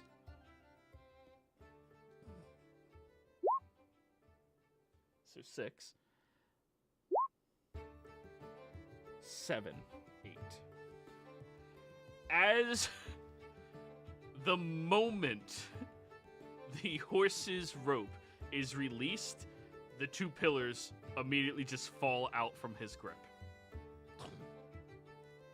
Huh? Huh? You held that for a really long time. He jumps down looking very depressed.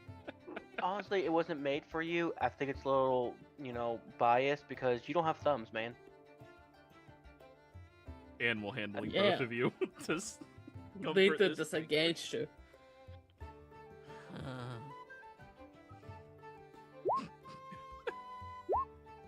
Okay. Vindir, he just naturally doesn't like you as much because you call him out on his shit. Oh, Pengu will take the hug. However, when you say that they built it against him, he reaches back into his pouch in your backpack and he pulls out a dagger. Huh. Later. Huh? Not in daylight. Huh. And he just glares at the man as you're walking away. You should use your words first, though. Huh. Maybe he didn't know there was a penguin that wanted to compete.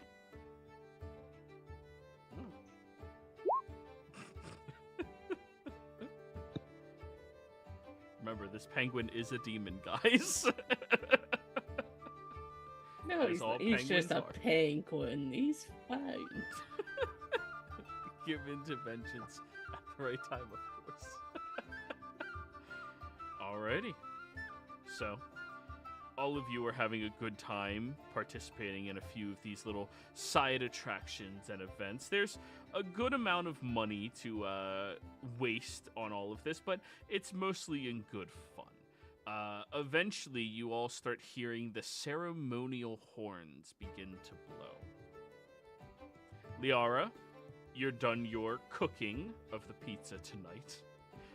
Go ahead and roll me a cooking supplies check, utilizing charisma. Charisma? Not okay. Cooking, it's the performance of how you position it, how you present it, how you make it feel, and then the taste after all of that. It is a charisma check. Okay, I'm gonna use game advantage on this one because I want the best pizza this place has ever had, and it's gonna have pineapple on it. You understand why entities in the universe want to kill her, right? Everybody else, 34. like, you guys get it? Plus 12? Hell yeah. The fuck is that from? My charisma is fucking high. Alrighty then. You start handing out the pineapple pizza for people to taste and enjoy. And at first people are apprehensive, but eventually people shamefully hide the fact that they're enjoying it in corners and alleys, and just they feel dirty about how good it is. I'm gonna bring it to the pizza place, and I'm gonna keep screaming Vindier. Vindir, you hear him from multiple, or her from multiple blocks away, as Pingu is currently stashing his dagger. Is it like you're scared to death? You're screaming my name, or like, hey, come here, take a look at this. You're high right now, Vindir. So it's up to you to interpret. Yeah, I'm gonna think the worst, because you're by yourself and you get into weird shit. So I'm gonna go running. She's heading straight to the pizza joint. Gustios or whatever. Gustos. Getsuyo. It's Getsuyo pizza. Yeah. Thanks, I'm very funny. So you hurry up and get right next to her. Yeah. Wow, that was quick. That was way quicker than I was expecting. Here, try this. In front of him. Pointing at Getsuyo. What are you doing? That is disrespectful to my culture. Oh god, that's delicious. It's the best thing you've ever eaten, right? Yeah, what pizza is better? This. Yeah. His was like a 25. Really fucking amazing pizza, right? Like, this is the best pizza I've had all day. I'm sorry. Disrespectful to my mother. Try it. Never. And he walks away. I thought you said you're gonna slap his mama if he made it. I want to see that. Yeah, did you use the tomatoes? No, we did not use the petrifying tomatoes. She does Gotta not want to check. hurt people. There's like 30 people in alleyways just stuck.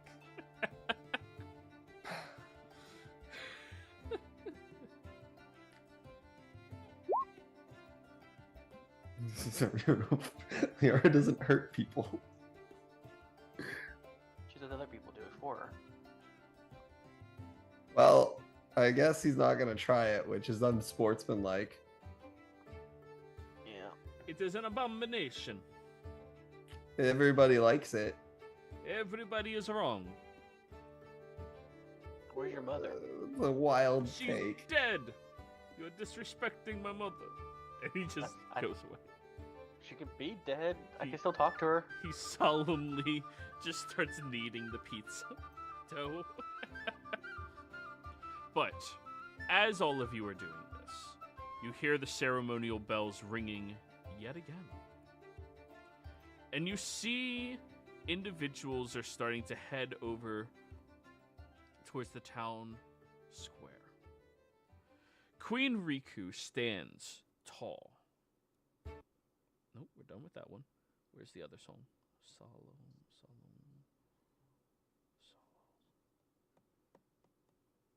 Where'd it go? Oh, fuck you.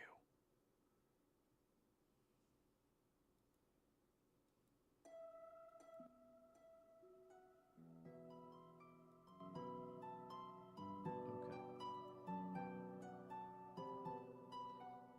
So, Queen Riku stands tall on the grand stage, her presence commanding the attention of everyone gathered in the town square. The late afternoon sun casts a golden glow around her, reflecting off her regal attire, which is a beautiful blend of traditional and contemporary elements. Her dark hair is elegantly styled, and her eyes shine with determination and pride as she surveys the crowd. She raises her hand for silence, and the murmurs of the crowd fade away, replaced by an eager hush.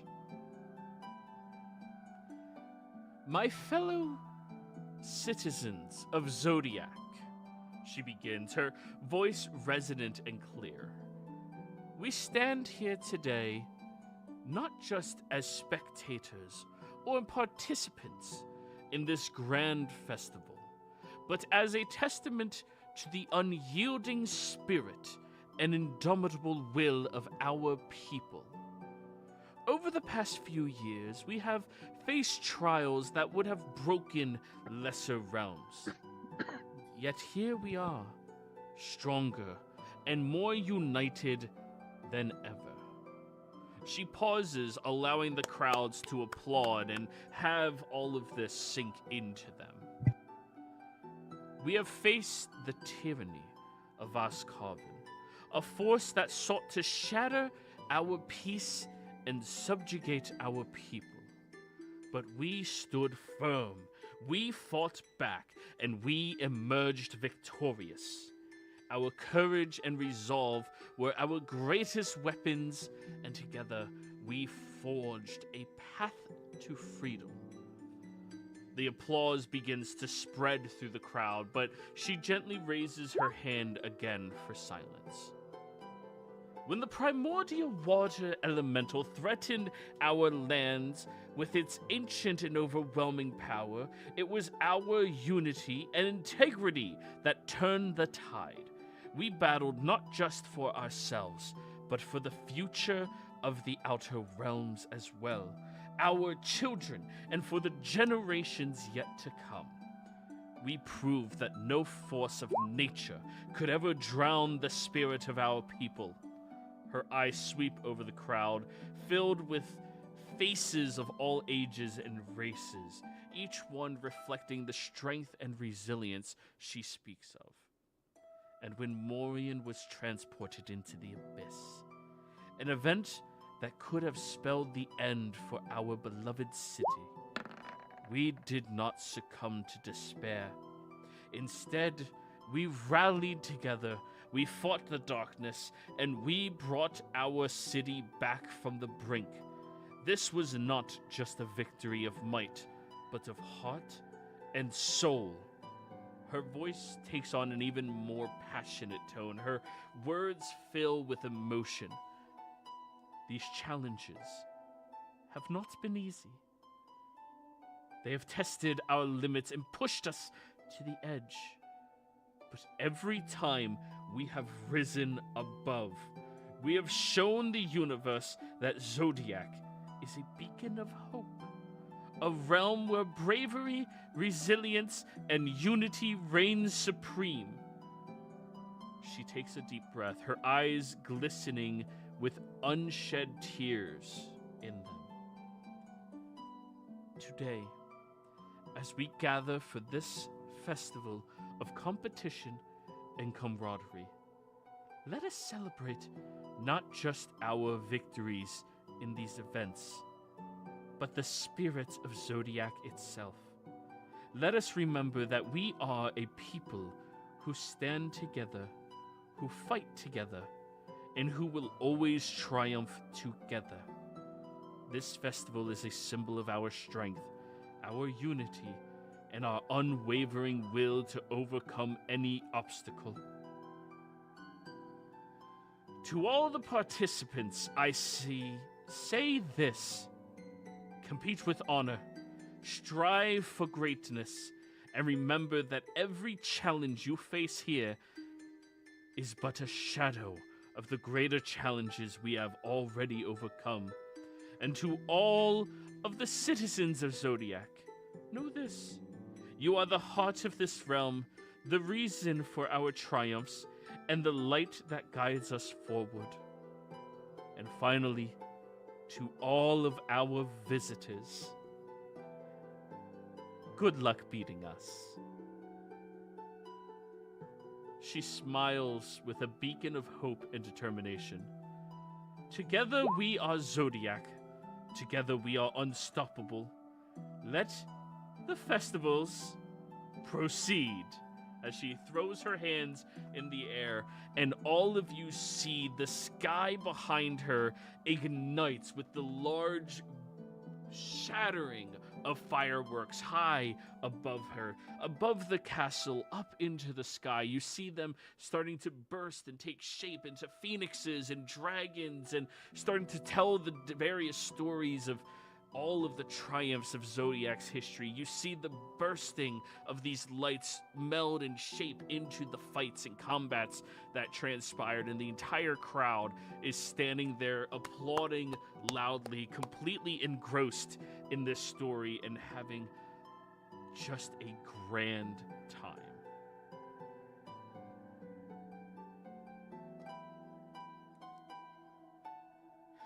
Nettlevine, go ahead and roll me a perception check.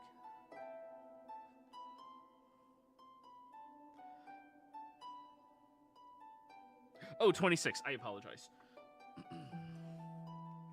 You look around carefully. Allow me to bring you all to the map.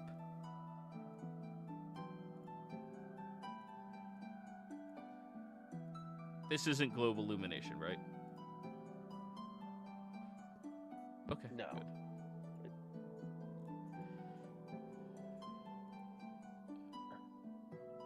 Gabriella is just hanging out over here. Nettlevine, where is your token?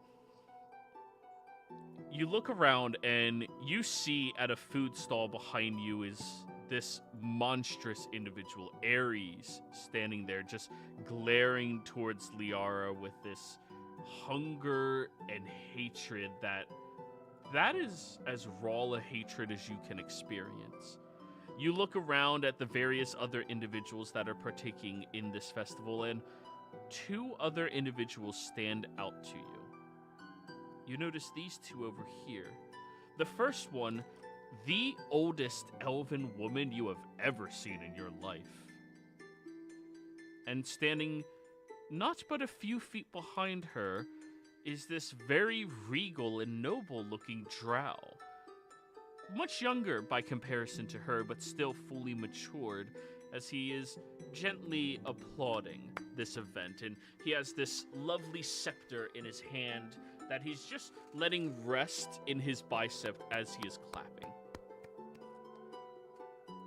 You get a bit of a bad feeling when you look over at the two of them.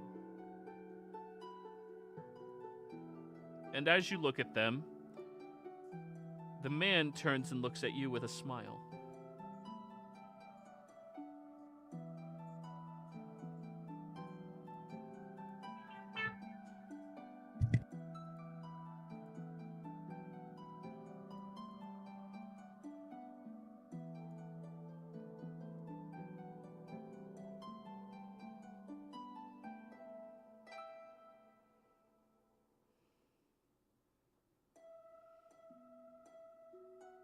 Boop, boop, boop, boop, boop, boop, boop, boop.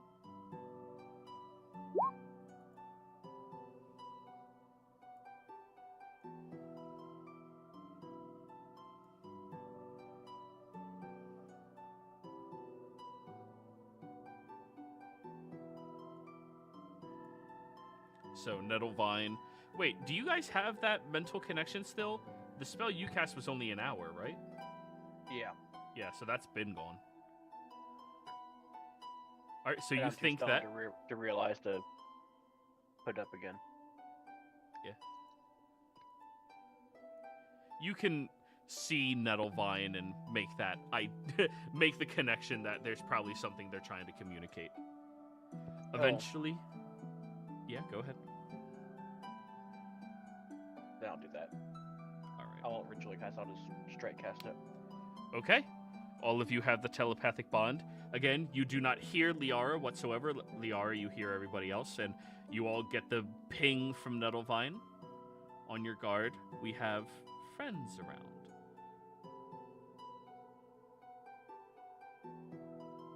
I imagine we have quite a few. It is the main showing of the party. Do I see Luna?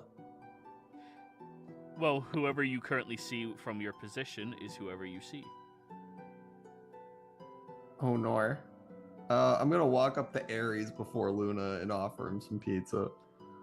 I thought you were dead. Why would you think that? He looks over at Riku, who gives a very visible gulp from the stage. Because I was lied to. Why were you, what?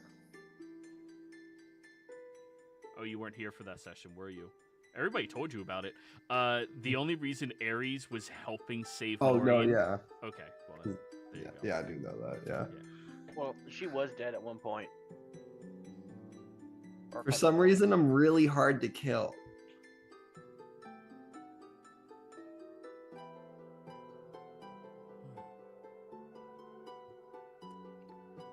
I assume I'll be seeing you in the cook-off then. Yes, do you want to try some pizza? The other pizza guy wouldn't try it, even though it was better than his ones. No, I'll wait for the main competition. Okay. Well, I can't wait to win. We're gonna wait. The God of War is an ass. Who would have thought? And he continues handing out all of his free food to everybody else that he's been making. Everybody, don't worry about paying for a single bit. We call this ramen. I just came up with the idea a couple of years ago, and, well, it's actually quite easy for me to make. And anybody who's interested in pursuing culinary arts, I also have all these different textbooks that you're welcome to get as well. Anybody at all who wants to pick it up. And don't be shy. Come get your first, second, third, fourth, fifths. I do not run out of food. And you see his stall is just filled with people buying ramen. Hey, Nervine, it's going to do this for the telepathic ones. Do you know it would be really funny if you managed to somehow sneak one of those petrifying tomatoes into one of his meals that he feeds to people?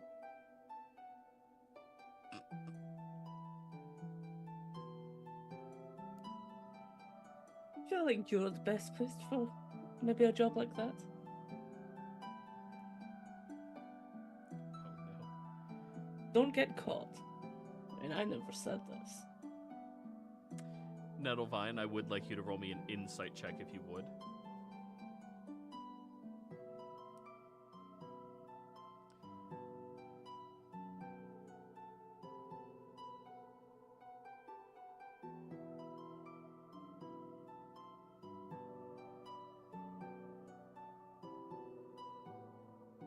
Druids have a sixth sense about individuals. Did you hear me, Nettlevine?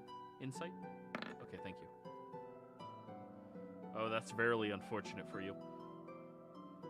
Yeah, do what you would like. You don't notice anything about Ares. So she's thinking all this, right? Well, I mean, So, Casimir is. well, she replied, like, that's my language. Yes. So, I know what she's going to try to do. And I can tell that she doesn't know what the hell she's doing. So, I'm just going to say, hey, free joints! And I'm just going to throw, like, 40 in the air to this crowd of people. Woo! People start jumping up and clapping and grabbing them. Yeah, really causing a distraction. Ares looks over at you, Vindir. Wow, that's real nice of you, man. Good job. I just give him a thumbs up because I really don't like the God of War because it's literally the opposite of peace. Fair. But anyway. I have plans when him and Kaz fight. So, Nettlevine, what are you doing?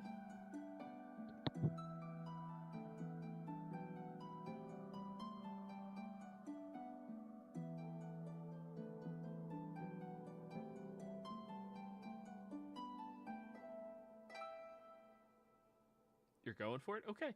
Roll me a stealth check. Then after that, a sleight of hand. Would it be at advantage with everything going on? With the distraction? I mean, you're trying to put it into the wok that he's currently cooking in. He's not easily distracted from his food. Yes, he is a god of war, but he is also the god of culinary arts.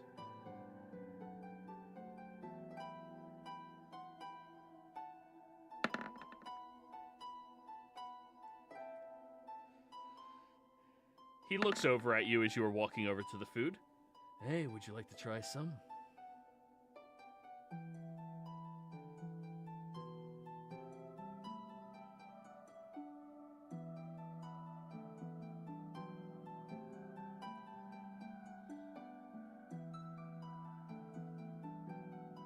You strike me as a salty sweet type of person. And he's filling the bowl and staring directly at you, clearly noticing you sneaking up. You do not have the capacity to stealth past him.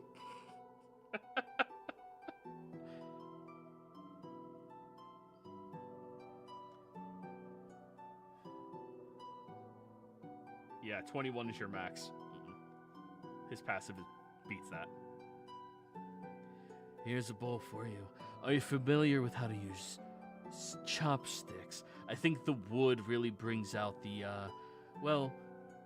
the surrounding nature of consuming it and absorbs the liquids much more pleasantly than utensils typically can.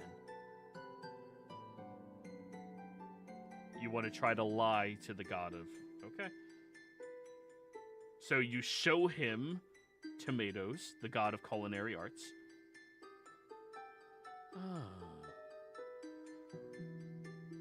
And I'm sorry that this might seem like he's just knowing you, but he's the god of culinary arts. He knows what tomatoes you have. Like...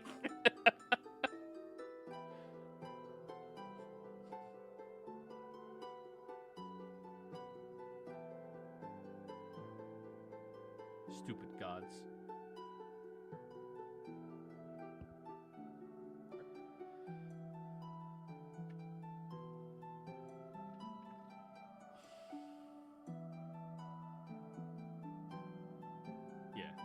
He is a moron about 99% of things. War and food are not those things.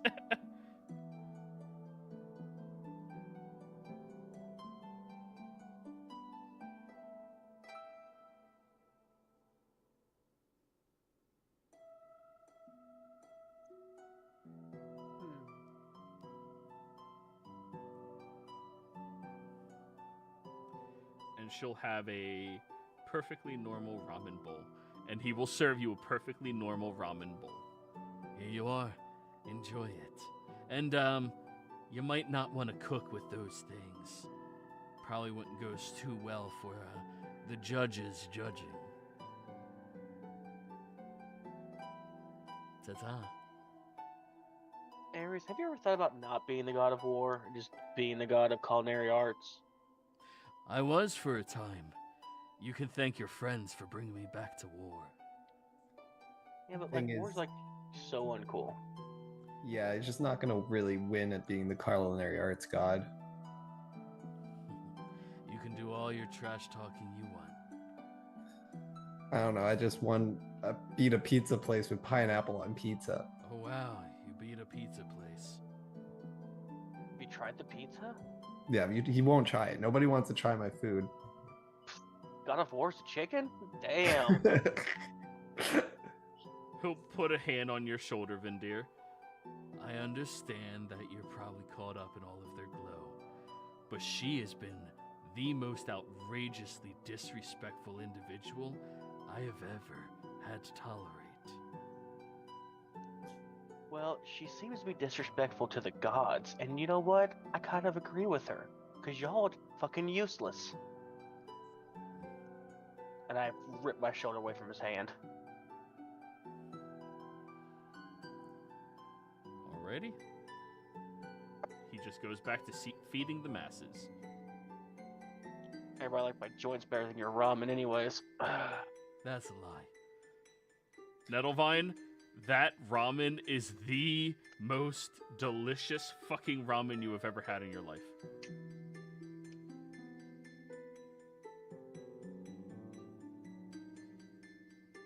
Like, such a simple thing. How does it taste that good? Levels of good.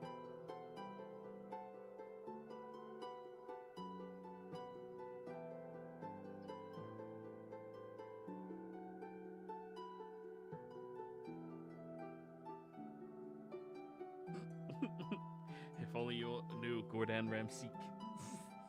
Didn't he die? Yeah, he did die. Rest in peace. Does Luna recognize Liara? Because she hasn't seen Liara in this body, and now there's no connection whatsoever. You're in your true body. No, we've switched back to the girl that was Siwa or whatever her name was. Oh, yeah. Oh wait, no, Sihani's the moon leader. Yeah. You'll approach over to Luna and she'll just look up. Liara? Wow, still? You think I can't recognize my own creation? I don't know. I thought a new body might change it up a bit. You walk the same. Even when I was a satyr, this thing had hooves. You lean more assertively onto your left, and when you are standing, you lean onto your right with a slight dip in your hip in order to keep the balance there at a moment's notice, being capable of running.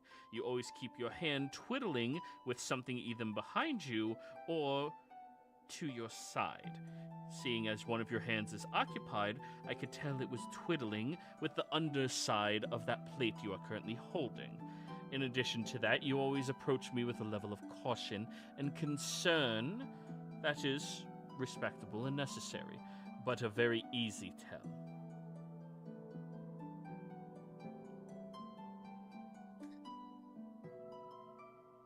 I've gone through a lot of changes. I used to really despise you. Now I think I understand you better. I hope you still don't want to kill me or take me over. You have been, without a doubt, the most spectacular failure I've ever achieved.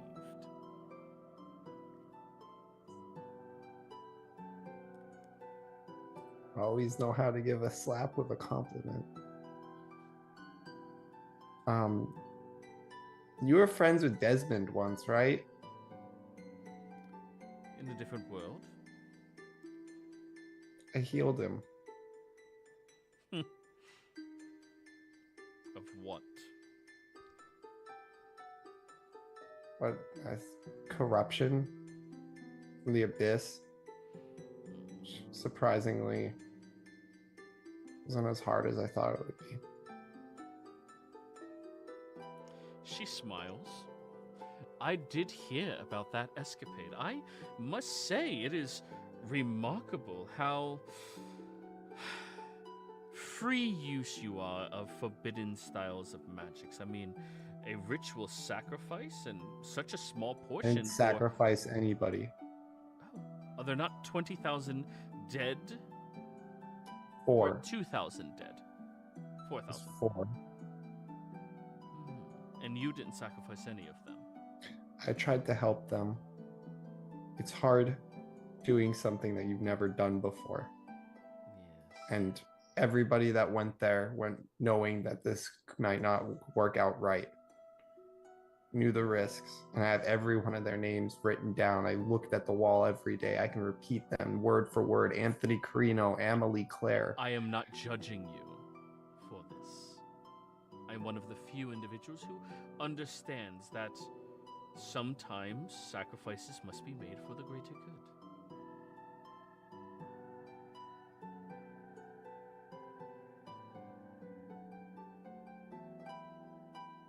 I hope you enjoy the competition. There's a group that might be after me. Yes. You have stirred up quite a few different pots across the realms. It was bound to happen eventually. Do you know who the Wisp Collective is? Darling, of course I do. I don't know if they're here to hurt me or want my help. And you won't know until they discover you. I'm sure you've already met them. If you could point them out in the crowd, that would be very nice of you. And why would I do that for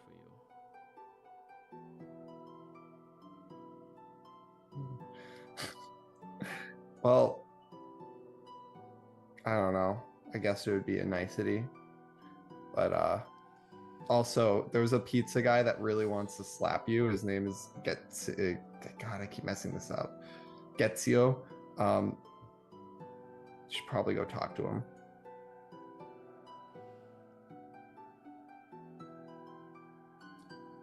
You know Anyways, what? I haven't relaxed in a while. Perhaps I will. Oh, can you tell me something? Is that, vampire toy of yours going to be participating in the Battle Royale? I doubt it.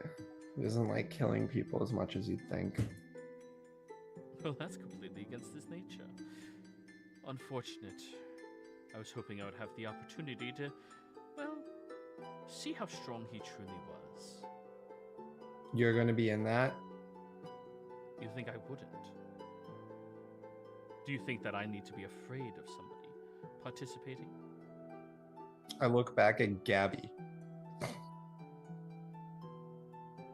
powers of a cleric are weak. That's a god. To you. The fact that you consider that imbecile at the ramen port a god is insulting to the divine. I don't consider him a god. I consider him as a healthy rival. Because if there was a god of cooking, it would have already been me. I made lasagna. Regardless, none of the individuals I've gleaned so far would be a threat to me. Why wouldn't I just create another copy of myself?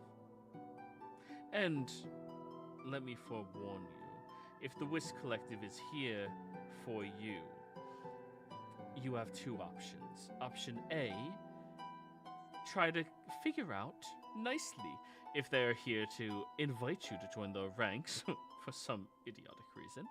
Or option 2, don't let your companions near them. I don't think they know who I am. They certainly know what you have done. Yeah, only for the good of others. Okay, well, this has been as lovely as a conversation with you that I think I can have. Ta-ta. I'll see you.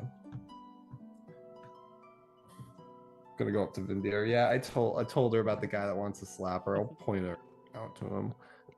She wasn't very helpful. Well, the few stories you've told about your mother, she never seems to be helpful. Casimir. Well, don't move any more, Casimir. You guys continue.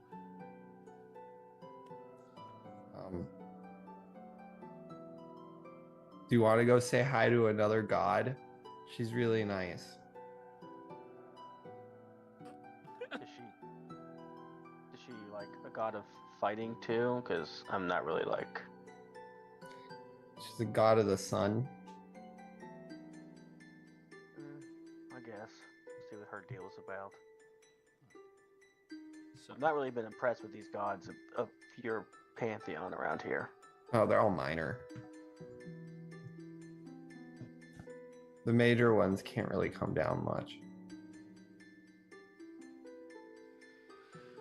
So, as the two of you are heading over to Gabby to speak to her, Casimir, you began wandering about, and you look over at the stairwell leading into this square where you see an individual who seems to have been listening carefully this entire time. This incredibly large, ghostly, beautiful looking person with the most large and vibrant wings you have ever gleamed and the purest of white hairs seems to be looking out across all of the people here. And when you notice him, his attention wanes over to you. And he gives a smile.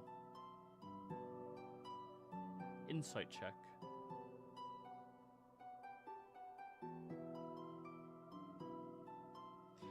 You understand the food chain magnificently well.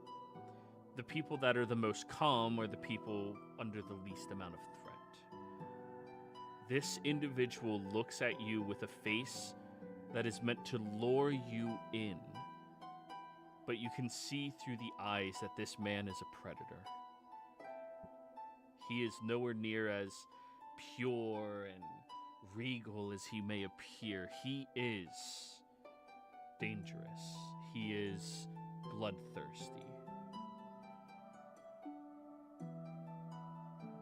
From that, does it feel like he is dangerous to me, or just dangerous in general? In general. Okay. As a rough gauge from just what you can tell visually, just from looking him over, how, in comparison to himself, how strong does it feel like he is? You can't see much about him, but based off of his size and based off of, well, wings, you'd have to guess that he is either relative to you in physical strength, or around that area, like within a reasonable closeness to you. But also the way that he's wearing his clothing and has no weapons on him, physical prowess is not his forte. Yeah, looked like a spellcaster, but he's not good at telling how strong spellcasters are. It's hard to tell that with just a glance. And Yeah. he looks you up and down with a little bit of a smile. Enjoying the festivities. Are you approaching call him to over. talk? He's calling over just like as he's passing, like a slow wander. Calling over 55 feet away. Enjoying the festivities! Probably about that far down, because like Okay. down the stairs. He'll smile at you. Oh, of course I am. I was curious what was causing so many individuals to gather together. The speech of your queen was quite lovely. Camaraderie, closeness, all of that. Too bad they didn't give you and your companions the proper appreciation and all of that.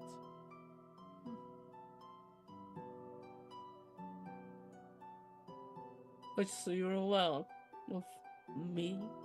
You seem like a new entrant, are you not?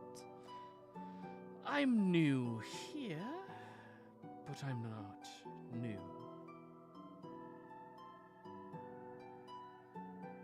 So what have you heard?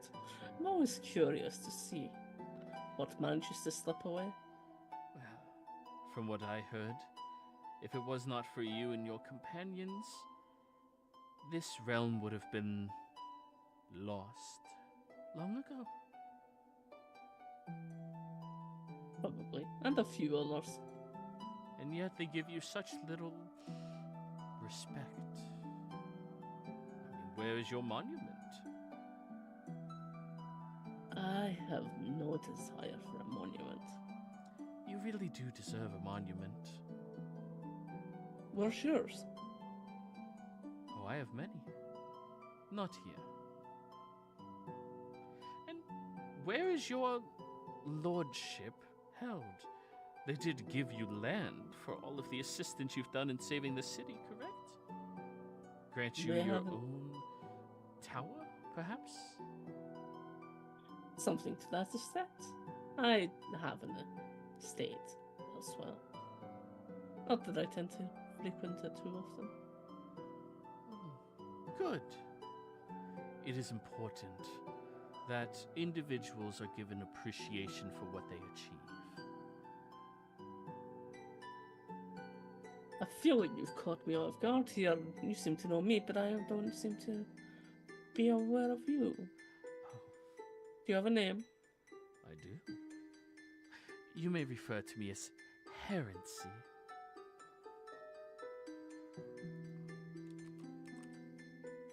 Harry. Got it.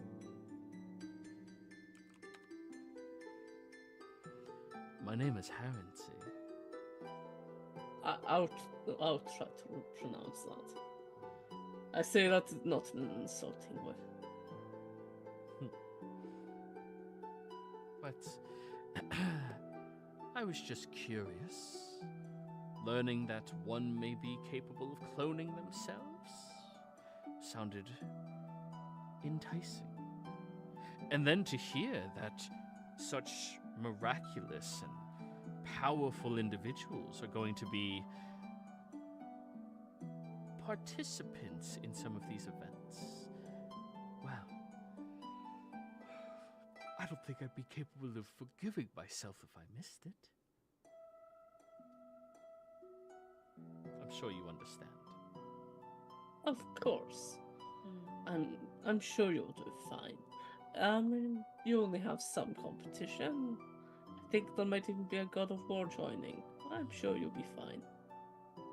Which God of War? But I shouldn't say. You seem strong enough. You're not speaking about that thing behind you, are you? He is one of them, I think. You consider that a god? Later. Good answer. He'll casually float up towards you a little closer and stick his hand out. It is truly a blessing to meet you. And you, Herency. Is the name familiar at all? Does it ring any bells? Any will shake? None whatsoever. Nothing. He'll shake, but he'll give it a slight test. Just to see. As much pressure as you apply, he does not ever match you. He just stands there.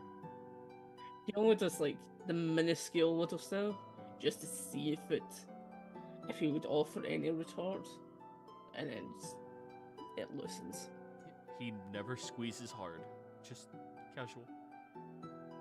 But he also does not react no matter how hard you squeeze.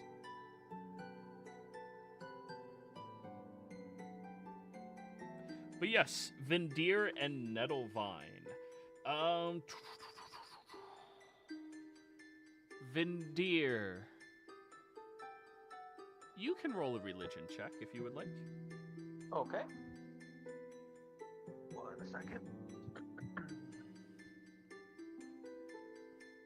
Oh boy. Where is it? There we go.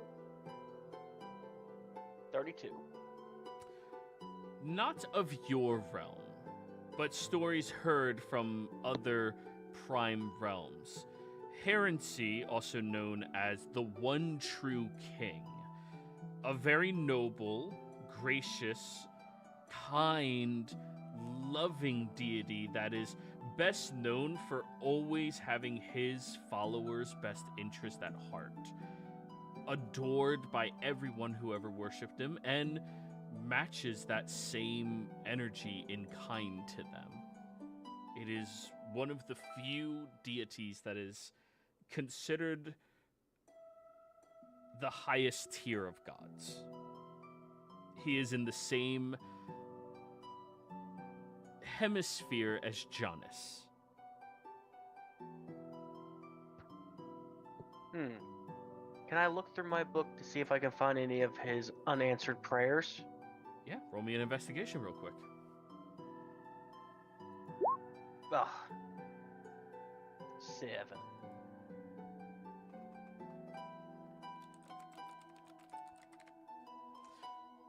Nothing that you can find. I mean, you can't find anything, so yeah. Okay. And you've gotten pretty good at finding the gods and their shortcomings. Yes. But no, nothing. Okay. I'll let Casimir have his one-on-one with this guy. Enjoy the rest of the festivities, Casimir.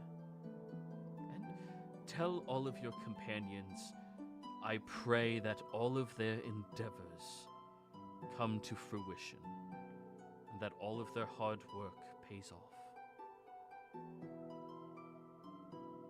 Thank you.